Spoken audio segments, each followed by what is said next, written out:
there. Your defense is in trouble. All right, listen. Welcome to the Top 4 podcast. My name is Peter. I'm an Arsenal fan. I'm joined by Robinho, a Manchester United fan. Oh, what a game. Football. Bloody hell. That is something I couldn't really say about this week. Nah, man. Oh, I enjoyed that game. It was classic Barclays. Obviously, we'll get into it. We'll get into it, obviously. But yeah, there's nothing more I can say. I'm proud of the boys. Did our thing. Took it out, but we moved forward. Indeed, we do. I'm joined by Oscar, a Chelsea fan. He flew in from Ukraine on Bowley's private plane. Mudryk said to me, have Arsenal won the Champions League? So I told him no, you know the place to go. And he said to me, I want to win number 3. Mudryk McCallum. That's a banger. Let's go. Let's go. Can't deny. Welcome to the Top 4 podcast. It's a banger, yeah? We say it's a banger. It's a banger. It's a banger. It's a banger. I don't know why we. To be honest, that is the first Chelsea chant I have heard. Pretty much almost in a very long time. I don't know any other Chelsea songs said Chelsea. I haven't What? The Mourinho one is one of my favorite football chants. And not even that one. The one where it goes, F off David Moyes. This is when Moyes was at Man United. Touches boys. We got Mourinho. It was funny. That's one of my favorite chants. Before we get into one of the most classic Premier League fixtures in a long, long time, let me read some of these comments. Big up Baraka. He says, big up the people. Mirad. Ha. Good evening to the greatest football podcast to air 24 hours after a defense that was in trouble because Nketiah was in the room. Wow. You could also say that both teams' defenses were in trouble because there were some howlers.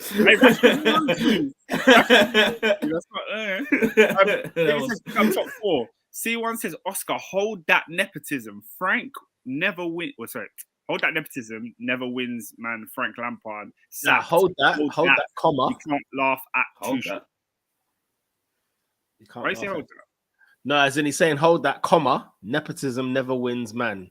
Oh, okay. Yeah. Frank Lampard sacked. Hold that. You can't laugh at. He's telling me hold that, but he's a Chelsea fan. We'll get onto that later. I'll do. Get onto that later. C1 also says, Peter, Felix, Mudryk, hijack. Hold that. We come in next season, cats. Don't want to see our team next season. Man, I'm talking about next season. Let's go.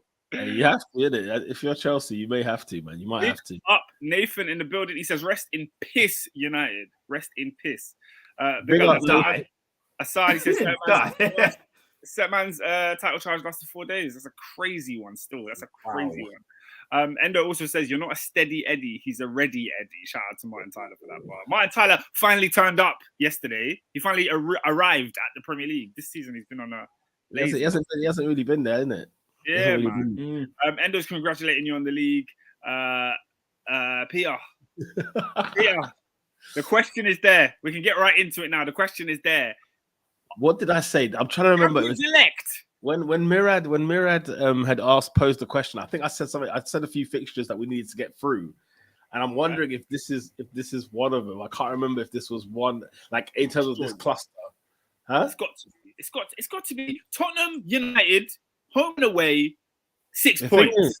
The thing is though, it's difficult. Do you know what I find difficult? We haven't played City this season.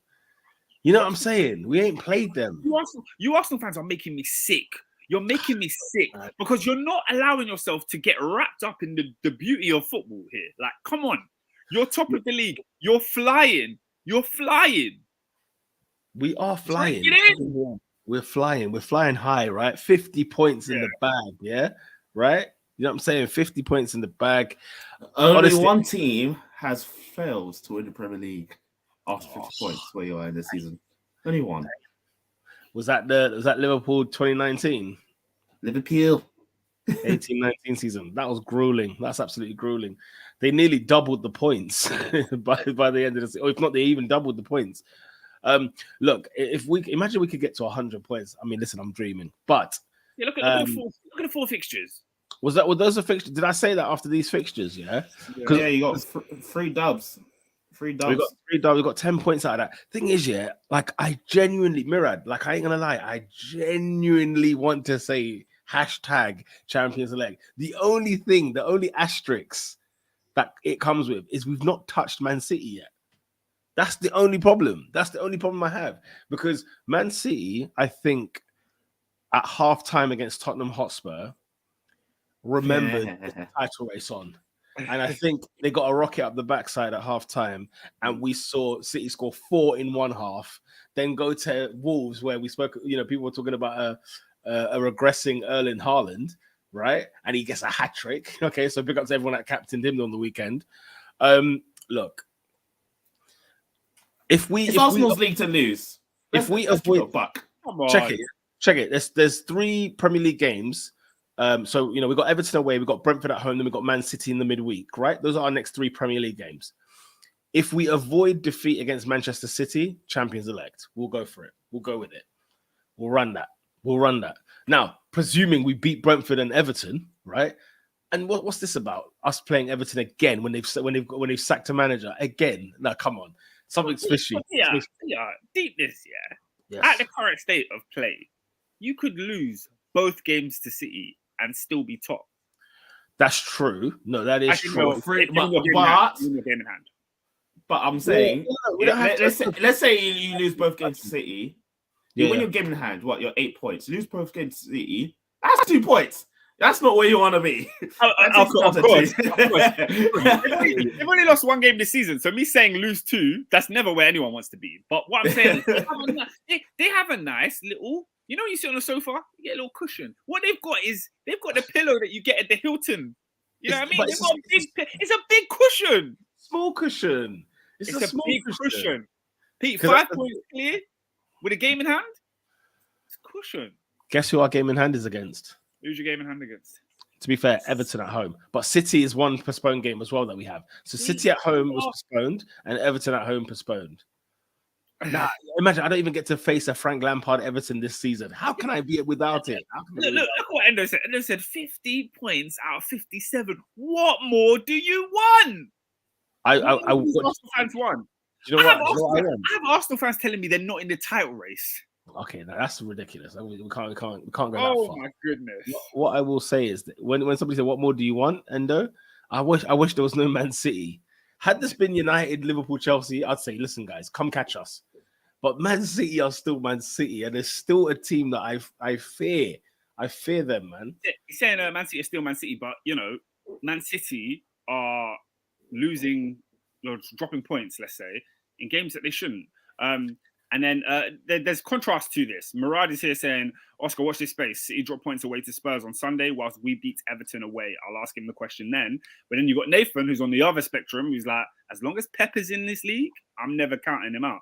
So I think history speaks to Pep not letting it slip. But Murad thinks he's going to let it slip.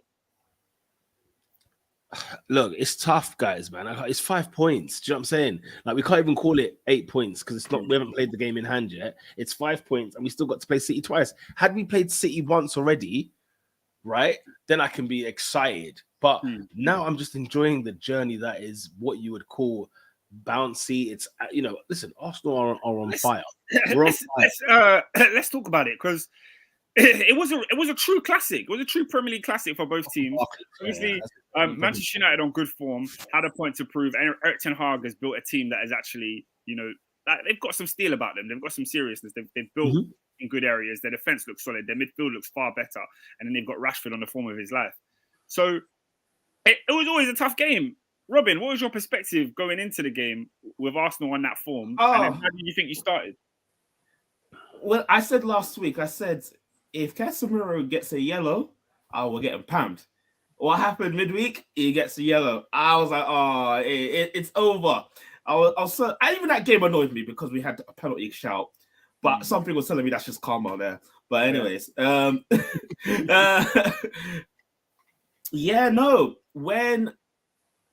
the one thing about Arsenal, and I think this is going to haunt them, not later down the line, but probably in future seasons, is that it looks like their system is, let's just go for it. like proper, first 10, 20 minutes, suffocate them, get as many goals as they can. Because what I noticed is that you man get tired after the 20th/30th minute.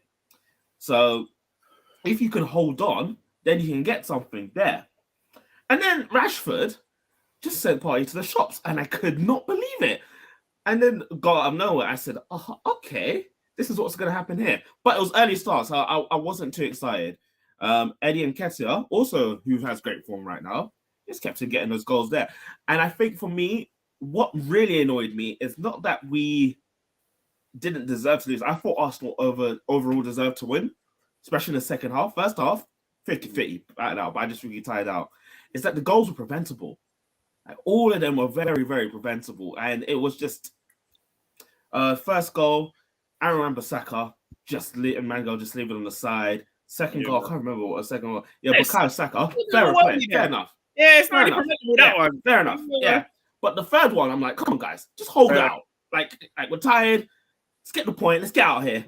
Let's get out of North London. But then, Nketiah just got his thing, and it's not fair play. But there were periods where we're just both on top. And I was much more happy that we actually gave Arsenal a game. We just didn't just sit back and relax, especially without our best player. So I can play the Casemiro wasn't there card. But it was just very much, congrats on Arsenal. I saw good things from Rashford. I saw our defense was solid. I mean, the centre-backs, meaning the wing-backs, you can question them. And overall, I was just like, yeah, this is classic Barclays. It can go any way. And biggest thing now, we've got both City games out the way, both Arsenal games out the way. And it's quite a good run to the end. So in my mind, it's like, we have to drop a cup. We don't have the squad to do all four. Absolutely not. And I'm in the mind of just can the FA Cup, because Europa League is a thing of, if we beat Barca, who are also in the form of their life, then we have a chance. But if we don't, calm. FA Cup. Oh, you've got Barcelona. Yeah. We got Barcelona. The rigs. Oscar, when I told you the rigs that happened for that to happen, I said, yeah, you ain't for a lot. You can beat them, You can beat them. I know. Have you seen Barcelona recently? Yeah, they turned it on, innit? They turned it on. But yeah, overall, I can't say anything bad about United. It's just annoying preventable goals that gave Arsenal the 3 points, when in reality we could have left with a point at the very least. Couple comments on Manchester United that I want you to have your say on. SW6 says Man United did very well. They were comfortable at points, poor defending. Abdi065, the resident Manchester United fan in the comments, he says, guys, I'm absolutely devastated. This is one of the biggest weeks for United post-Fergie. We absolutely threw it away. Shout out to my boy Rashford MBE and Martinez the Warrior. Peter, can I ask you a quick question? Yeah. Did you notice what was different about last week's podcast? What did I notice about last week's podcast? No, last week's podcast was very different. Was this about Abdi? No. It was Abdi included, but it wasn't necessarily about Abdi. Last week we had Ernest and Robin both on the podcast, and they were both happy. Like, they were just happy to talk about football. They were happy to talk about Manchester United. I've not seen this for years. I watched the podcast. I said, why is this so weird? I said, Robin and Ernest are happy. Yeah. Because, do you know why? No. You told me Manchester United were in a title race. That's what you told me. I said, oh, but Oscar, what did I also say? That's what you told me. Oscar, what else did I also say? I said we are not title contenders. But the argument was, if City are in the title race, how can you count out the other two, Newcastle and United? You man are not City. Listen, you better not. Right, but anyways, it is what it is. If it's here, I'm also here. No. That's not how it works. That's not how, bro. The stuff I heard, guys, on last week's podcast, Ernest was he was propping De Gea. He said De Gea's got better at distribution. Did you watch De Gea's distribution last night? Oh, by the way, I was gonna get onto him because I'm almost De Gea out. Like, almost at this point. Oh, but Where was your as in when I say De Gea out, I mean I don't want to see him playing anymore. The only reason I still want him to play because have you seen our backup goalkeepers? Yeah, you ain't got backup. Guess what? And I was just like, it ain't even Dean Anderson. The Bravka's not there, mate, anymore. He's not even good. He got sent back to Newcastle. Yeah. What did I tell you about David De Gea in the summer? What did I tell you? It's time to go. It's time to go. This is Manchester United. Honestly, this is Manchester United. Get yourself but overall, I think we're just happy because we've seen progress. Actually genuine positive progress more than anything. No, and especially you had every right to be happy. By the way, I'm not saying you shouldn't be happy, but it just annoyed me. It made me sick to my stomach. My team was in the flipping mud, and you and Ernest are both happy. Get out. I mean, we will get them to Chelsea and Liverpool soon. Don't you worry. But anyways, Ernest and Robinho hadn't been happy for years. I hear what you're saying. Robin has been a little bit happy at times. Ernest has never been happy with Man United. This guy was smiling, singing United, saying we're in the title race, saying De Gea's got it back. I said, what? Okay. Let me add more whatever you call it to the fuel to the fire with Man United, because two things I learned on Sunday that I learned very, very early doors, right?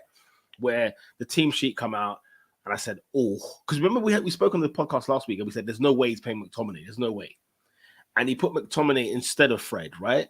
So he had Bruno Fernandes and Eriksen, as well as Scott McTominay. I thought, Jesus, that's a risky move. Nathan is calling him McNulty, by the way.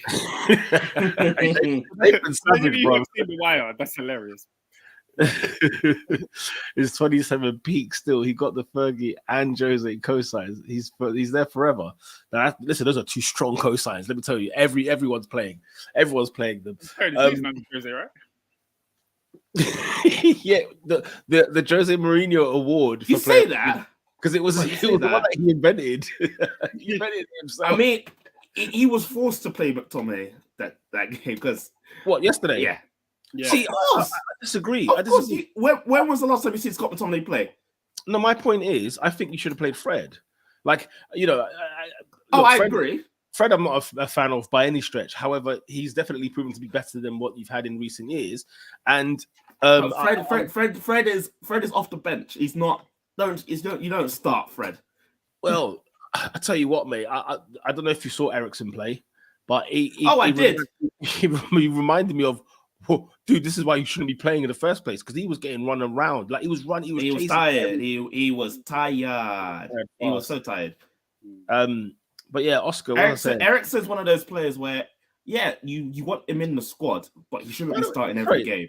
Sorry, guys. We're live at Craven Cottage as well. Yes. The game's the game. The game is. I thought it was delayed. The game hasn't kicked off. Maybe it got delayed. The game hasn't because traffic. The man in my late. Yeah, the transport. I go to the station. I see District Line done, Metropolitan Line done, Hammersmith and City done. I said, what's going on here? So yesterday I had to do an announcement because there was a guy on the roof at Barron's Park. There was no Piccadilly line. There was severe delays on the Piccadilly line. You're at the Emirates and there's no Piccadilly line. You're pissed, Bro, Arsenal Station was closed. Yeah, Arsenal Station was closed and there were severe delays. I said, this is curtains for people. Wait. I just deeped it. Yeah, that's an absolute shocker for the Premier League. Can you imagine that? You've gone to an 8 o'clock game. It's bloody freezing and the game's been delayed. I'm in the concourse having it large. By the way, Fulham's new stand looks major. Like is it at Fulham's ground? It's at Fulham. Yeah. Disgusting. I thought at least at the Tottenham Stadium it's gonna be nice and warm. Fam, you actually get the route to Craven Cottage is calm until you get nearby, and then you have to go through the houses. It's long. Craven Cottage is a relic of a ground. I'm so glad they upgraded it. Have you walked near the Thames on a cold night like this? No, it's not the one. It's not the one. I left this morning. Sorry, we've tangent from football. But tangent, I haven't even said my piece yet. This morning, -5 this morning. It was warm in Scotland. It was frosty in these streets. Right, Oscar. Let me talk. Let me give 2 seconds. So first of all, I was saying I was surprised at the lineup, and I thought, Scott McTominay risky. I said that's a risk. Then as you mentioned about De Gea, the distribution situation. I saw De Gea, Aaron Wan-Bissaka, and a Luke Shaw playing out from the back. I said, these guys are in trouble. They're in big trouble. Nah, man. Shout out to Ten Hag. He comes to our ground and tries to do that. Like, let's be real. Wan-Bissaka looked a bit out of place yesterday, but Ten Hag has done his thing with that back four. Like, he's made them look serviceable. The thing is, though, so is Martinez or Luke Shaw the centre back? Which one is it mainly? Who's the main centre back going forward? Because I remember when Shaw was there. Why was Shaw playing ahead of him? Because Martinez was on the bench when he was on the bench because he was still recovering from Argentina. Man was, He was like, he was on the lash. You know, the World Cup was before Christmas. Do you know, fam? If you seen these Argentinians, they were partying like it was nothing. Messi didn't come back until Messi was out from PSG for a month. He was not. Messi's just completing side missions now. He's not really here. Like he said, "I'm not coming back until mid-Jan." Last weekend, McAllister came back for Brighton, and the reception he got was major. It was like a Triple H return. It was a big running around groggy. That's like, fair enough. Yeah. But anyway. These men were on the sesh. That's why Luke Shaw was ahead. Right. So yeah, I genuinely thought, like, man, Ten Hag, bruv, like, I've been a massive doubter of his, right? And obviously the United fans have seen what's going on. They're watching Man United a lot closer, and they're seeing some progression. Obviously, look at Man United's record at the moment, right? They came into this game on good record, regardless of the Palace result, right? Yeah. And I sort of looked at it, I thought, that's a bit of a risk. And then obviously, first 5 minutes, Arsenal were on fire. I said, Arsenal, finish it now. Put one in there in the first 5 minutes, because if you let Man United get comfortable, United will then start to feel their way a little bit. And I felt like after 5-10 minutes, United then actually were like, okay, cool, we've withstood the first barrage of attack. And, you know, one thing I'll give credit to, they snuffed Partey out very, very well. Thomas Partey kept making too many mistakes in that game. And I think that was more or less down to the fact that Man United's structure, the way they set up, it forced him into errors. Thomas Partey was very uncomfortable in that game, very uncomfortable. And even with the goal with Rashford, phenomenal finish. When he took it and he sort of, I thought to myself, where is the midfield? Who is tracking this guy down? Why is nobody closing him down? Great finish. He had all the time in the world, but it was a phenomenal finish. And I felt like, I said in the group chat, didn't I? I said, that's the kick up the backside we need, because I felt like we got complacent after we came out early doors. United got into the game. Then it was a case of like, okay, now we can sort of rise to the occasion. And of course, big up Mr. Eddie Nketiah, because at the end of the day, he's answering the call. The guy's got 2 goals against Manchester United. Do you know them ones? Like, that is huge, Oscar. Remember when I told you to believe? Listen. Remember when I told you to believe? You did. And the guy is putting in that work. Look, who would have thought, right? I never would have thought this, right? You have to understand, we lost Gabriel Jesus during the World Cup, and yet Eddie's played every game, and we haven't lost a game. We've drawn 1 game. We've won everything else. And he's got like 5 goals in that time. Now, just if I could speak on Eddie for a couple of hot seconds. That Eddie has always been a natural goal scorer. And it's one of the hardest things that you can buy in football is a goal scorer that just knows where the net is. Throughout his career, England under-21s, whenever he's gone on loan, Arsenal youth football, he's always scored goals. Even when he's come in League Cup, Europa League, bagsman. But what Eddie has put on display this season is an element of growth that I did not know he had in him. He still isn't involved in the play anywhere near as much as Jesus was. But when he comes into play, his decision-making is very, very smart. Like, I didn't realize he was such an intelligent player. He knows when to lay it off. He knows when to drop back and wait for the pass. Yesterday, his combination play, though minimal, it was special. And then it was culminated, but obviously the 2 goals were fantastic. But then at the end, there's a moment where Ramsdale has the ball, and Ramsdale's about to kick it long. He just points and says, yo, corner flag. The whole pitch goes over. Yeah, it's not to drag over. Because Eddie just done that one little signal, and he puts the ball in the corner, and the whole Arsenal end is chanting, Eddie. He deserves it, man. He deserves He absolutely deserves it. Because, you know, we always beg for these kind of strikers. Like, there's so many strikers who are on the cusp of the first team. And you're like, oh, when he plays League Cup, when he comes off the bench, he can score goals. You want them to get their run. But when you get your run, you have to take it. You have to. And we could have been having a whole nother conversation about Eddie. I'll never forget, you guys had that preseason game. Well, not preseason. It was that friendly after the World Cup. Who did you play? Newcastle, was it? Juve. No, Juventus. It's a Newcastle. It was black and white. It was black and white, guys. It was black and white. Juventus. Eddie had a chance. Eddie had like a rebound open goal, and it went wide. And Arsenal fans on the timeline were killing this guy, saying, "See, he's not ready. He's not ready to play for Arsenal." But he's proven them wrong, man. So big guys, like and that's the thing. He has to, he has to have his shoulders up strong because, bruv, he's frigging delivering. Like he's actually doing it. But remember, I also said as well, like I never went all the way in and I never was all the way out. It was just a case of I need to see him have 10 games in a row. I kept saying, let him have 10 games in a row. Let's see what he can do. And he's clear. The thing is, he's scoring in big games, and even the games this season, I think where he hasn't scored, probably been some of his best performances. That's the weirdest thing about it. I know he's a goal scorer. I know he's meant to be like a fox in a box type of thing, but like the Spurs game and the Newcastle home game, he was brilliant. He was really, really good. And I love the type of goals he scored. Look, he scores a header, against Man United, and then he scores the kind of the flick that an Ian Wright would do, to forgive me for. Rick Keane said he reminds me of Ian Wright. Ian Wright finish, and I remember thinking, man, like if basically if the ball's in the box and Eddie's gonna kick it, bang, goal. However, we did also see De Gea pull out a weldy in one of the saves that there was a chance at 2-2 where De Gea where Nketiah has to score. He should have scored, but the thing is. And at first it was a world-class save, but then I looked at the replay. I was like, man, he shot it straight at him. Like he has to go for the corner. He has to, pick a spot. But I guess because of how fast it was, he thought it might have been enough to get it past the goalkeeper. But I think obviously it was a ferocious game, proper raucous crowd. The atmosphere was absolutely mental. Raucous. It was bedlam. It was absolutely, and obviously to score a late winner against Man United, at home, I think we've done that maybe twice or something like that now, the more I think about it. And Man United conceding goals in the last minute twice this week in London, ironically, it's kind of making you think like, okay, Arsenal, one thing I love is that we're not giving up. We keep going.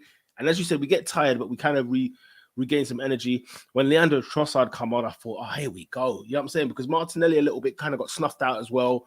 Teams are snuffing him out. And teams are snuffing out Ødegaard in some situations, but yeah, I remember the Thierry Henry header. But yeah, that was a very annoying header. Oh yeah, I mean Thierry Henry doesn't. For me, it was like it was Danny Welbeck versus Leicester. Oh, it was absolute scenes. It felt like that, man. The last minute goal, the way I think one of the biggest things that has impacted Arsenal this season that not a lot of people are talking about is the relationship with the fans at home. I think there are times when I remember under Emery and under Wenger, Arsenal Stadium was so toxic. And you know what that's like when the crowd are on your back. I know at Man United, there was times when, players like Fellaini were getting booed on. Chelsea had the same thing with Jorginho. Chelsea now... We broke into the stadium. Don't you forget. Fans get so emotional. We don't play. I don't think fans realize the impact they have. Like, I mean, we speak about... For real. Oscar will remember this well. He was going to games regularly when it was poisonous.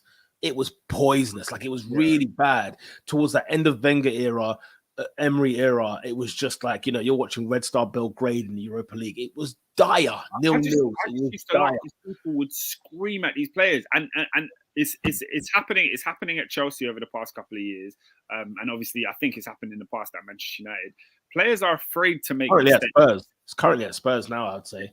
They're afraid to make mistakes. They're afraid to turn back because the crowd are going to get on their back. And if you watch how Arsenal build up the play from the back, sometimes you go forward, sometimes you come back and start again. Go forward, come back and start again. Chelsea do that a lot away from home. The second we do it at home, boot it. What are you doing? The crowd need to buy into what the manager's doing. And fair enough, it took Arteta a while before he got there. Absolutely. But you have made the Emirates a place where the players feel emboldened. They want to go out there and perform. You can see Martinelli's dying to impress. Saka dying to show off. Do you know what I mean?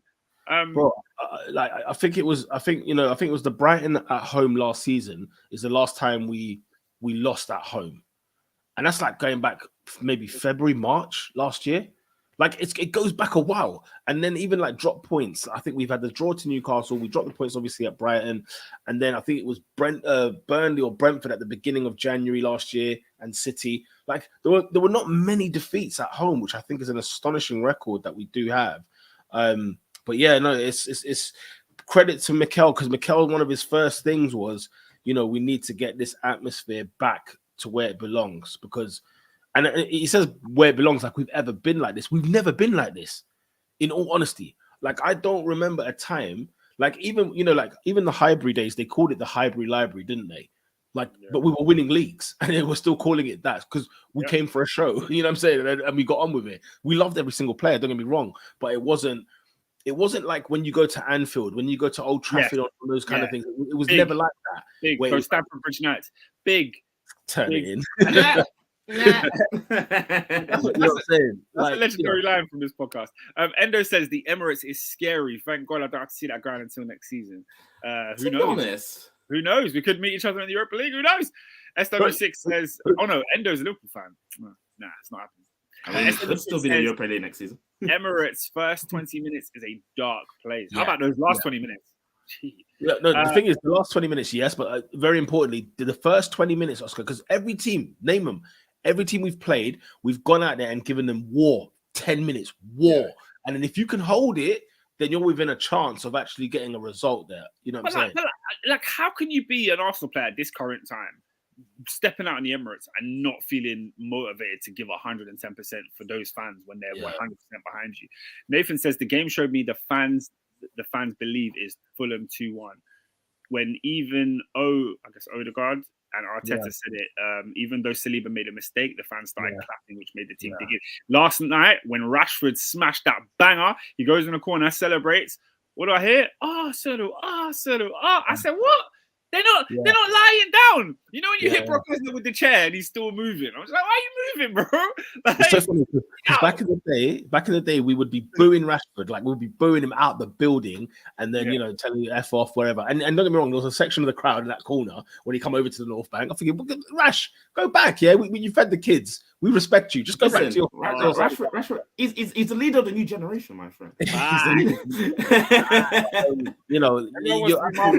When the team got back and they all kind of sort of rallied together. But also, do you know what the fans are seeing, right?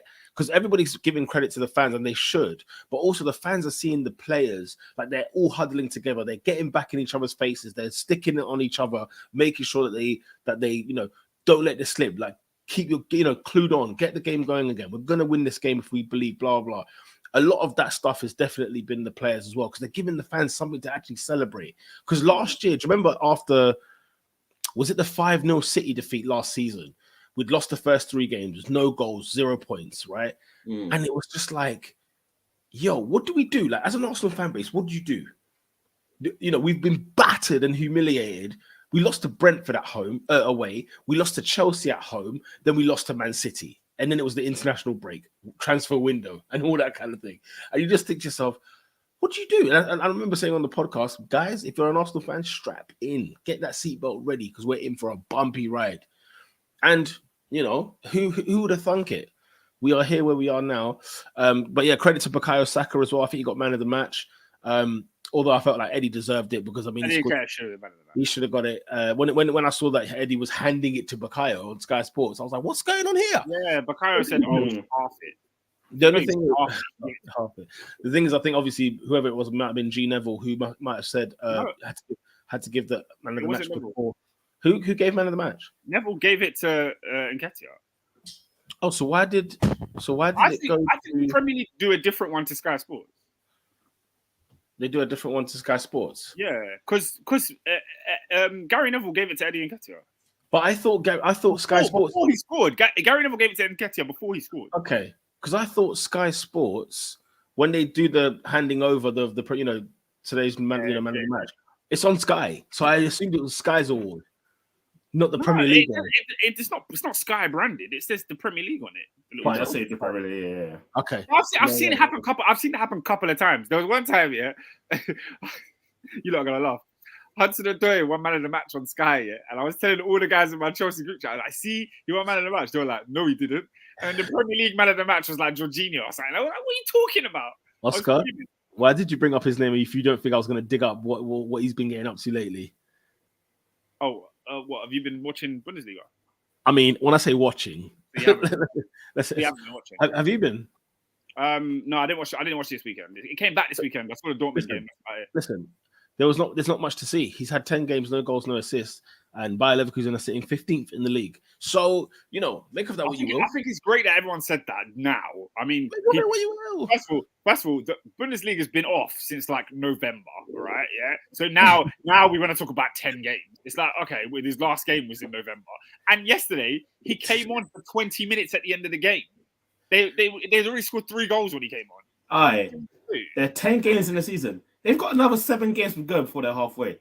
All right. Where have they been? What have they been doing? But remember, we got Champions League goal, man. We got Champions League goal. Unless I'm corrected, I swear the Bundesliga is only 18 teams. So yeah, so 34 games. 17 is still halfway. 17 is still better games. Every other league is halfway. The stats don't look good. I'm not going to say it. Nathan's put it down here. Hudson-Odoi, 0 big chances, 0 assists in the Bundesliga, 0 goals. That's cap. He has 1 assist, no goals. Yeah. Was it in the Bundesliga? Was it in the DFL Cop Cow? He's got assists in the Champions League and the Bundesliga. Don't do that. Don't play with us. Endo said, by the way, anyone who watched Gary Neville's podcast, did you see the part where he was about to go down with the Arsenal? Bro, I didn't watch it. I listened to it. Yeah, I listened to it on podcast. Every 5 minutes, kept stopping to argue with Arsenal. Yeah, I think Arsenal fans will just give it because obviously Neville on the podcast, I think the week previous, was saying I don't think Arsenal are going to win the title. Yeah, and obviously it rubbed Arsenal fans the wrong way. As it should, because he just doesn't believe that they can hold it. But yeah, that's his opinion. Fair enough. Sorry, one last thing. I've seen a couple comments. They're niggling away. I got to get them out. Assad says, I thought Saka was decent. Martinelli, however, I still don't rate too tough. There's another one about Martinelli earlier. I'm trying to skip over it. Yeah, PR. Yeah. People are switching their tune on Gabby. Yeah. Assad says, it's the same person. Assad twice, to be fair. He says, Martinelli ain't that guy, man. I don't care what anyone says. He lacks technical ability that's needed. Oh, my God. You see what they're saying, PR? To be honest, I will say this. He didn't have a great game, but I'm not talking that crap. That's the thing. Let's be real. He didn't have a great game. Outside of maybe Rashford, who's been a better left winger in the league than Martinelli? No one. No, I agree with you. But I'm saying he didn't have a great game. I agree with you on that. But the narrative switch is so quick. It's like, I think because Mudryk came and had a decent 5 minutes, everyone's here saying, Martinelli's not enough. Well, here's the thing. Yeah. Here's the thing. 2 things. Martinelli, right, for example, is unplayable. He's unplayable, right? He's had a ferocious start to the season. And the truth of the matter is this. Teams are now looking to double up on him. They're looking to snuff him out of the game because they know that if he gets to play football, Arsenal could win games. So United did it. Newcastle did it. They snuffed him out of the game. They were very, very good. Did Martinelli have a good game? No, but not because of poor Martinelli. I think it was just very good defensive work from the oppositions because they're clocking onto Martinelli. Mudryk will soon be found out. Mudryk right now is fresh, it's brand new, and he's going to have an electric 15 games. But then, when Chelsea come to the Emirates in April, you don't think we'll be thinking about him? We'll be thinking about this boy, and Ben White will be looking after this guy. Yeah, if he's you sure about that? Hey, Benny Blanco. He couldn't handle Rash. He couldn't handle Rash yesterday. Neither did Tomiyasu. Both of them. I tell you what, both of them struggled. Well, actually, I agree with you. Listen, Tomiyasu left knackered. Right, he left the pitch knackered. However, Oscar, how many touches did Rashford have in the last 30 minutes of the game? Last 30? Yeah. I don't know. On 60 minutes, from 60 to 90, he had 3 touches in the game. 3. So, we can say Rashford has been doing this thing, and he has been, for sure. But I think Tomiyasu had other fish to fry because he had put Rashford in his back pocket, and he was there trying to look after Bruno Fernandes because, again, Bruno must annoy the hell out of Man United fans because, Oscar, you watch this guy, He does nothing for 90 minutes, but he has an assist. He has an assist. I can't lie. My tune on Bruno has changed a lot this year. Like, I've started to just appreciate what he offers. Like, I think he's a good number 10. When he stays number 10, he does his best. When you put him anywhere else, like up front, number 8, he's chaotic. Pete, did you see that through ball he played for Rashford? Honestly, I was sitting there watching the game and I was thinking, okay, like what's Bruno really done really? There's a replay of the goal on the screen, and I was like, was that him? And the thing is, I'm a big fan of Bruno. When he joined Man United, I said, yo, this guy's a killer. That's my word for him. I wasn't talking about the goal. I wasn't talking about the assist. Do you see the one in the second half? Outside boot. Outside boot when it goes in. Bro. Listen, like he's techie with it. The thing I like about him, he's techie with it. He can score goals. Yeah, I get that he's very hit and hope, but he's got a higher success rate than a lot of hit and hope brothers. Absolutely, without a shadow of a doubt.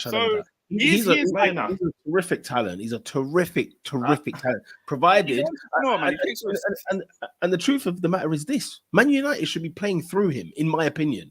They should definitely be playing through him. He's the one that you feed the ball to because he creates problems. Problems. Nathan's saying Bruno's a criminal. Cass needs to ban him. What's Cass? The arbitration of sport. Court arbitration. Court arbitrations. Basically, they are the Don Daddies for all sports. So if you're in trouble, it goes above Premier League, above FIFA. This is the highest high. Yeah. Okay. Speaking of pass, you need to call them into court when he gets to knock that guy because I saw some shocking tennis action. I don't know. Oh my goodness. SW6 says, I despise Bruno, but he has undoubted quality when he's serious. Endo says Bruno treats the ball like a bomb. Man said we're playing Sancho. And then Taha says, Bruno plays Bin Laden ball. I don't rate him. Man, anyway. We've used some outrageous terms. But I will say this, though, just to close on United. Yeah. Fam, we need a new owner ASAP. Oh, that was the second thing. By the way, second thing on my Ten Hag spiel, right? Yeah. What is the point of Wout Weghorst? on a more dead serious note. First of all, he plays for Burnley and he came from Wolfsburg and he was playing at Besiktas. Number one, let's just put that to the side. Number two, Manchester United do not play the football with whipping crosses in and trying to get headers onto the top. No, they don't. He's a target man. So what the hell is he there for? What is? Do you know what? Do you know what it is though? I sat there, I was watching, I was like, yeah, you're not at the same speed as everyone else is, but your whole up play, all that stuff, it's all right. I was like, yeah, we just need to. Unless because obviously you'd watch closer to United with as a fan. But what do? Yeah, I was just like, I was like, oh, you're not moving at the same speed as like what Rashford or Garnacho is doing. You need to catch up. Gabriel, there were moments where Gabriel would pick the ball up, and just be like, yo, who wants the ball? Because Wout could not be found. But he's a massive bloke. I see this guy. He's a massive guy. He's huge. He's huge. Like Dwight Howard. I was thinking to myself, hang on a minute. Why are you playing football? You've wasted your talents, my friend. You need to be on the court. Do you know what I'm saying? But at the same time, I just generally thought to myself, what was the point of this signing? United could have done with something so. I think it's just because we desperately needed a striker, and the fact that we can't spend money. He was the quote unquote best available. We just need new owners, and just so we could rebuild this team because there's something there. There's something there, and we just need to capitalize on it. Get rid of the dead words. Let's sell Scott McTominay to Newcastle because I don't know why the heck they want them, but they really do. You've got two long staffs. Why the hell do you want a Scott McTominay? Like honestly, you cannot be wanting to have players like that in your side. But I obviously Ten Hag was furious about Man United's defending. He mentioned the fact of the Palace late equalizer as well as our late goal. He's not too happy, but we'll see, man. He may make some changes going forward. You never know. FA Cup weekend, and then it's back to Premier League action. We got League Cup.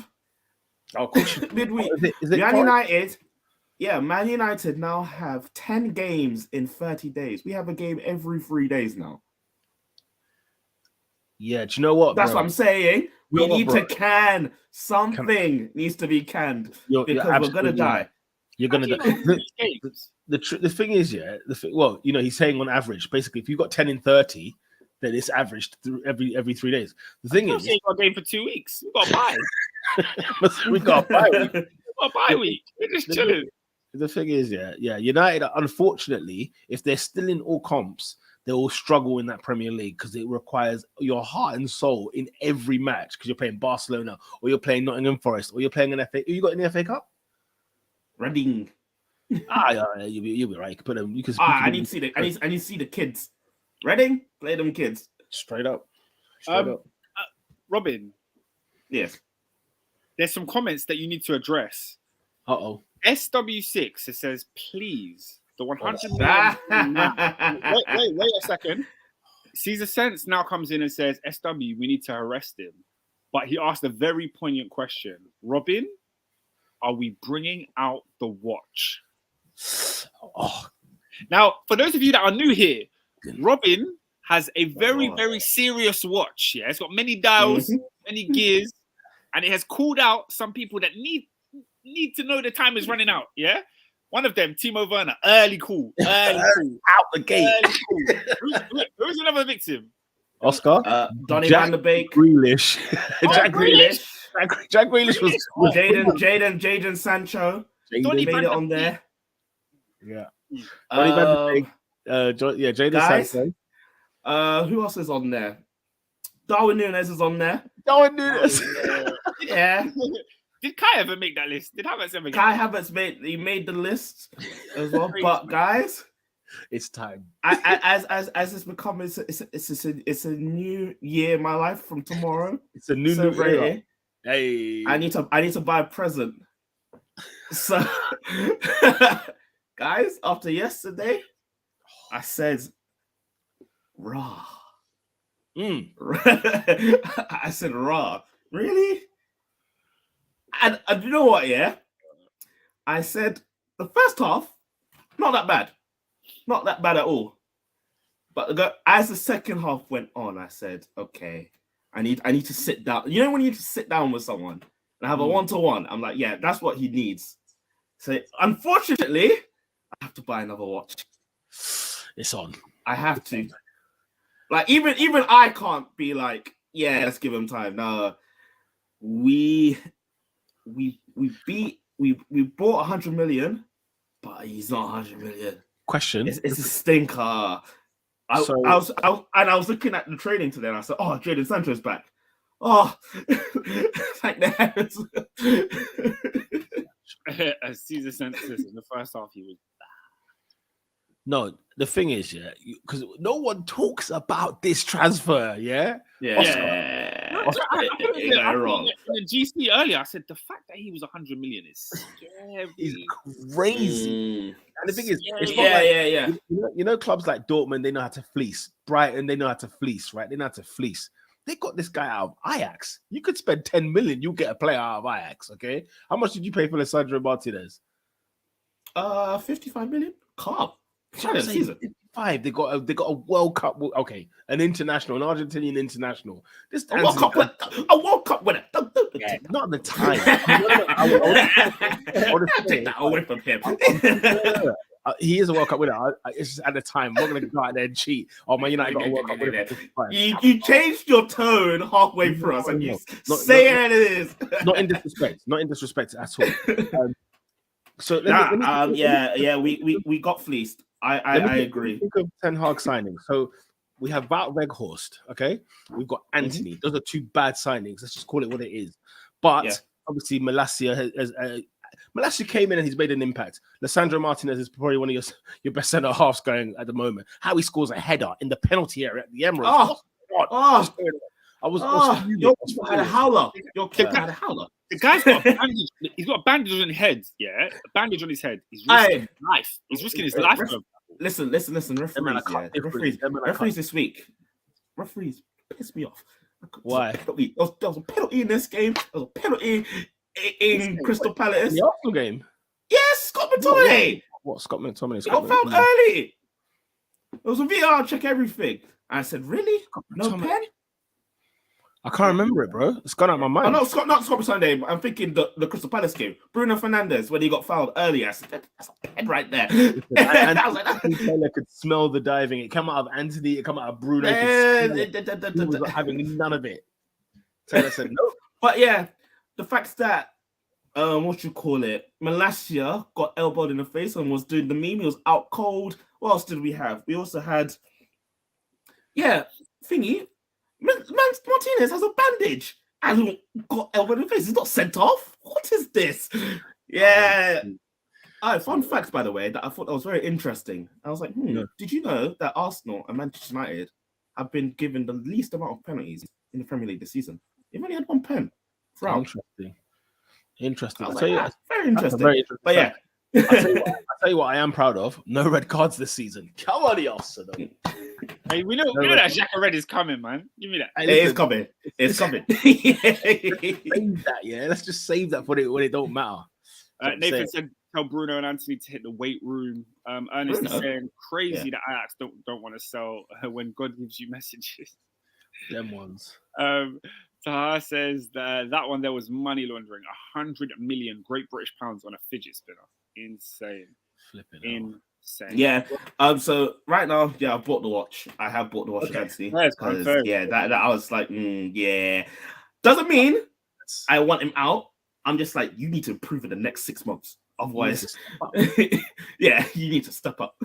Yeah, absolutely. No, absolutely. Okay, Oscar, let's move it along because we've gone on nearly an hour Arsenal United, right? Which, don't get me wrong, it's worthy. It's worthy of all praise. Do you know why? Because great game. It was a fantastic Barclays game. Let's talk about the dross at 12:30. Just to say, I watched Match of the Day live for the first time. I don't know in how many months, right? And the Saturday I chose, guys, it was the worst match of the day of the season. It has to be because my first game I was given. What's the first game I was given? It was West Ham Everton. I said nah. We need Oscar. Liverpool Chelsea was the second last game on Match of the Day. Yeah. I know. It was mid. No, what the hell is that? Is that Adrian? Have you got Adrian on there? It's supposed to be Adrian. I don't know if you see it. Adrian, you are you live? You decent? Stinker. But let's talk about Chelsea. Oscar, that was the worst. That was the worst game of football I've seen in a very long time. I have to say.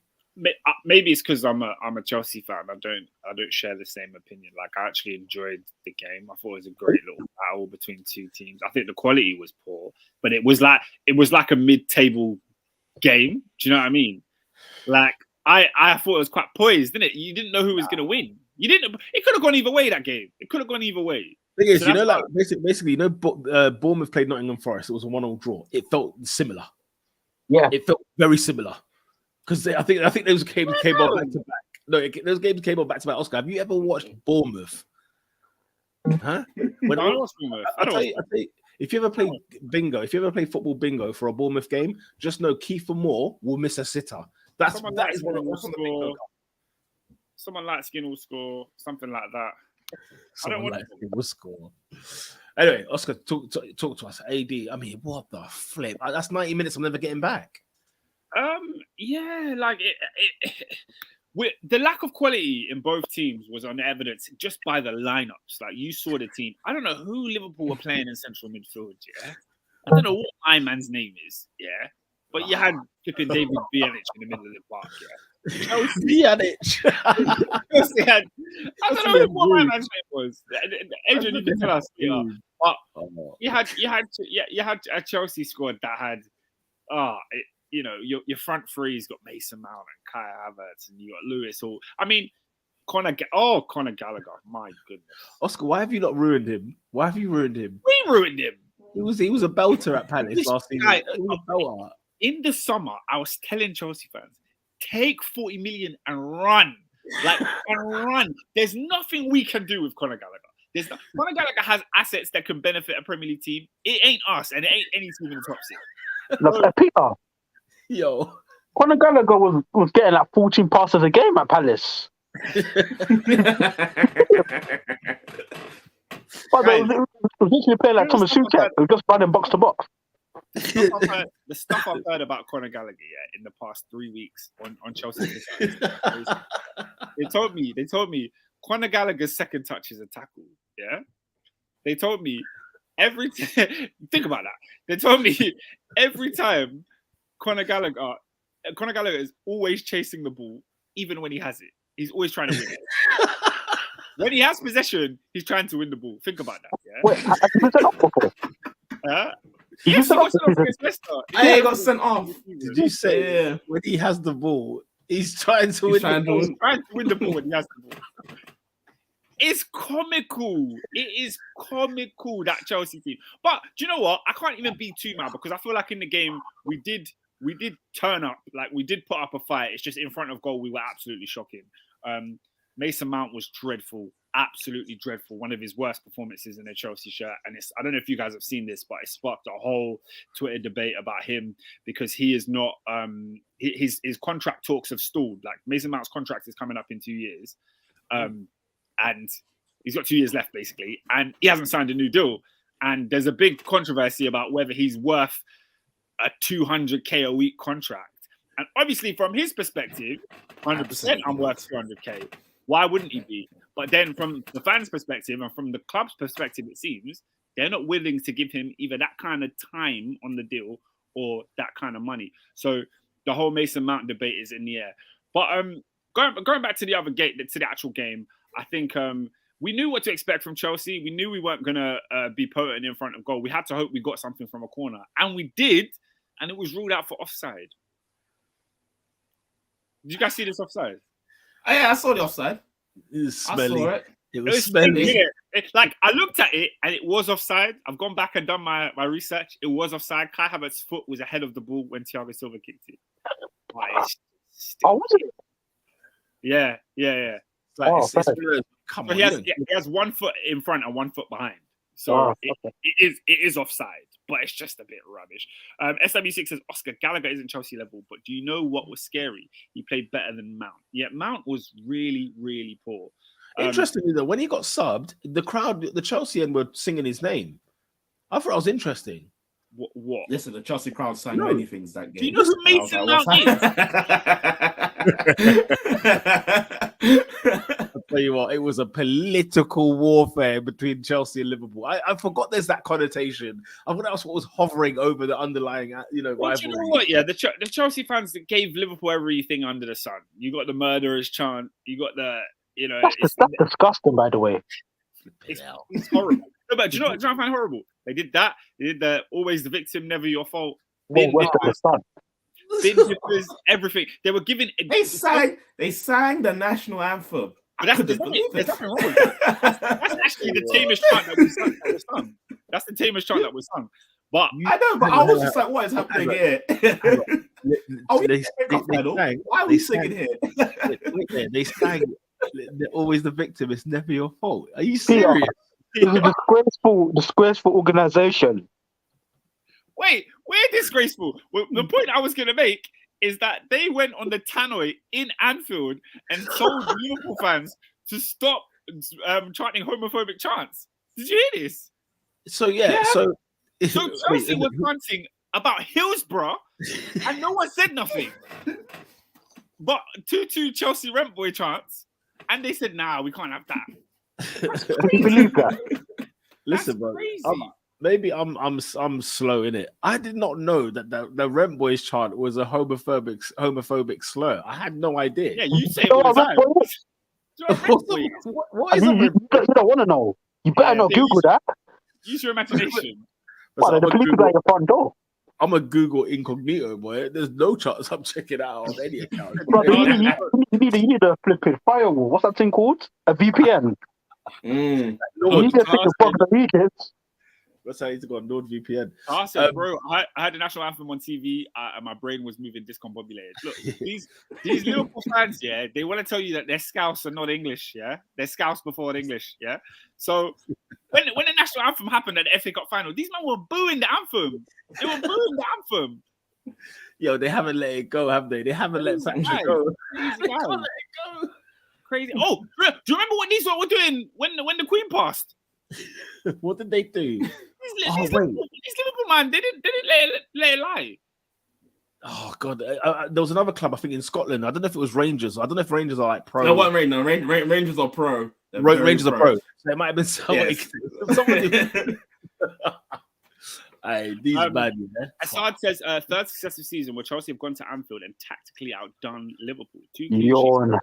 now. Let's build from this. Big players returning soon. Adrian, do you agree?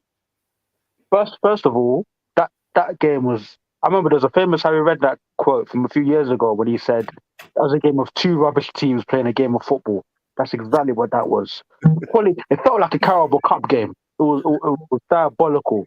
I think to Assad's point, typically, especially when Tuchel first come, he done really, really well in the big games. So yeah, I guess he can argue that. I don't know. I don't know what it's worth tactically outdoing this Liverpool side, and I don't think it's very hard at the moment. So, but yeah, I guess Chelsea coming into it have had good form at Anfield, and they've found some sort of formula. Particularly when they played with a back five. Actually, we found it really, really tough to break them down. Yeah. Yeah. You're right. I think it did feel like it was such dross, but I sat there thinking it's not like Chelsea and Liverpool, they've lost all their players and they've got to rebuild, blah, blah, blah. It's still the Chelsea of today, and it's still the Liverpool of today. They're just off form. Like, they're badly off form. I know Chelsea got, injuries, don't get me wrong, but their squad is big enough and more than able to sort of not be 9th and 10th. You can't tell me I'm watching 9th and 10th out of Liverpool and Chelsea. They should be in the top 4, just being gutted that they're not in the title race. That's what it should be. It shouldn't be this. I think now that it's been January, the transfer window is open. I think what Chelsea fans, if they didn't know already, are slowly starting to realize is that this club got it massively wrong in the summer. We got it so wrong, and it's so crazy that we've had new owners because it feels like the new owners came in after the summer. That's how it feels, but they were there for the summer. And we brought in players that, quite frankly, weren't of the standard that we needed, and we're not progressing the team. We brought in a player like Koulibaly, who's now on the bench, for another young centre-back that we've bought, and a 38-year-old Thiago Silva. Yes, he's 38. I'm going to keep saying it. Man of the match. Yeah. Man of the match. Bro, what a guy. What a man. But then, then obviously we brought in players like Raheem Sterling, probably the only one who's actually hit the ground running. And then a player like Aubameyang. I saw a comment earlier asking about Aubameyang. Look, why did we sign this guy? We signed this guy from a manager who was sacked not long after, and now we've got a new manager who doesn't see any value in Aubameyang at all. So, which is crazy to me, by the way, because he will put the ball in the back of the net for you. Yeah, he can offer you nothing else, but the ball in the net is what is needed right now. I think if Aubameyang started that game, he would have scored. I think. I agree. I remember asking. I was like, "Where's Aubameyang? He needs to be in this game." We had a couple of chances. Chances in that, but we didn't convert. We didn't convert anything. So I think. Oscar, question. Yeah. How? Because I've had enough. Yeah. How frustrated are you with Hakim Ziyech? That guy is honestly. I lost it on Saturday. Are you here now? Do you know why? Because I always felt like at Chelsea, nobody will get 15 games in a row. It's a bit like City, right? The wingers will always change. Things will always change. And I always felt sympathy for those kind of players that don't get a rhythm of football matches. But I swear I've been watching Ziyech a couple of times this season where I'm like, you're frustrating the hell out of me now. You're just hitting and hoping. Like, he's got a beautiful left foot. But every time he seems to whip when he cuts inside and he bends it with the left into the penalty area, it looks like hitting hope. I'm like, come on, man. PR, here's the secret formula. It is. He's cross and inshallah, as they used to say. How do you think Oscar feels? No, of course, yeah. Chelsea. Like, you guys know. Like, I've never really bought into the Ziyech guy. I've never really got with it, even when he's played well. I think I'm surprised that you brought it up now because his last couple of games he's actually been all right. But he's just not. He's just not what we need. Like, there were so many times the ball went out wide. And you just knew he wasn't going to take on his man. You knew he was going to come back onto his left foot every single time. It's so easy to defend against. One thing you can give him credit for is his delivery is pretty good. I think Chelsea's best chance of the game came from crosses from him, one one for Mudryk and one from Badiashile in the first half. So I can't. Is it Badiashile? I was calling him Badiashile when we signed him. All the commentators say Badiashile, so I don't. I'm hearing Chile. You know what I'm saying? They're uncultured swines, though, aren't they? You know what I mean? So. Fair enough, man. I thought I need to get it right. I need to get it right in April. If I say one. Oh yeah, when he scores a header down the clock end. When I'm bringing him on as a sub, you mean? Turn it in about scoring a header. Get out. He's 6'4", man. He's 6'4". He's a big boy, you know. Big lad. Yeah. Ziyech is dead. Yeah, let's be real. One World Cup gassed him, one trick pony. And I think personally, he's just not good enough to play for Chelsea and to do what we want to do. And I think, I think this period has made me realize maybe I was harsher on Tuchel than I needed to be, because some of these guys are just not good. Oh goodness, Harry Kane. Osaka. Oh, it's a lovely finish. You're watching it. Oh, what a goal! It is Harry Kane, brother. He's not like the rest. Now, do you know what? Yeah, Harry Kane has got how many goals this season? But we can't talk about him because there is a certain Erling Haaland. This guy has got bare goals this season, bro. He's become that selfish Kane again. Yeah. Harry Kane. For those that aren't watching, Harry Kane has made it 1-0 in the Fulham game. Oscar, he's got 16 Premier League goals this season. He's got 16 Premier League goals this season. And by the way, this goal was so good as well. If you haven't seen it, just go give it a watch. Yeah, he's probably having a really good season. Well, yeah, but okay. So for example, Harry Kane takes the ball here, and he just burns. He just scores a goal out of nothing, out of pure quality. We haven't seen a Chelsea forward do that in such a long time. There's no Chelsea forward that is bailing them out by scoring a pure quality. By the way, Oscar, let's go back to that comment that Oscar Ernest is bringing up, because I'm so happy. In fact, I'm shocked and gobsmacked that you admit that you were harsher on Tuchel than needed to be. Because that is. Yeah, I was so disappointed in you the way you changed on Tuchel. You turned heel. You turned heel on Tuchel. He's still a criminal. See, he's still a terrorist. See? Don't think that I've completely gone the other way. Like I was harsh on him, and I felt like he should have got better out of the players that he had. But some of these players are dog. Like there's nothing you can do. Like there's nothing you can do. And I think I blame Tuchel because somebody's like, he came out in the media and said Raheem Sterling was my top target this summer. Like that was your number one guy. You went and got him. You brought in Aubameyang. Like some of the things that you just wanted to do with this team. Like I'm sorry. What if he was just Anthony Gordon? What if he was protecting your board? What do you mean? Like he's not gonna come out and say, "Oh, he's not Conte." He's not gonna come out and say, "Bruv, I don't know who this player is. I didn't sign him." You know what I'm saying? Like he's not gonna come out and bash the board. Of course, he's gonna say, you know, oh, Sterling's because Sterling was your big summer signing, wasn't it? But I'm sorry, like he said, Sterling was the top target this summer, and they went and got Sterling. So I'm sorry, like, what can I do but take your word? I can imagine that you're lying, or I can take what you've actually given me. What can I do? Do you know what I mean? I can create the scenario that you're saying, but when I look at it, you know, you see players with a bit of quality. The best players in this league have that quality to just come in and do something special, and I think we saw a glimpse of it with João Felix. We saw a glimpse of it with Mykhailo Mudryk. We're seeing glimpses of like, you put a quality player next to these bums, the bums look worse. Like they look bad. And you know, what can I really expect with flipping players like Conor? See, stuff like this Conor Gallagher guy, like Tuchel should have seen it and shut the guy off. Tuchel should have saw that from a mile away. I said, nah, this guy, he's a scrub. He can't play. Maybe just I need bodies. Let's get one of our own in who's had a great season at Palace. You know what I'm saying? So I was saying this when Mudryk came on and he played. I said, "Yeah, this brother's got something still, bro." Like I was like, he has the ball in the penalty area. He has the ball in the area. He does two touch. He's left whoever the Liverpool player is. He's left him for dead, and I'm thinking, "Oh, go away.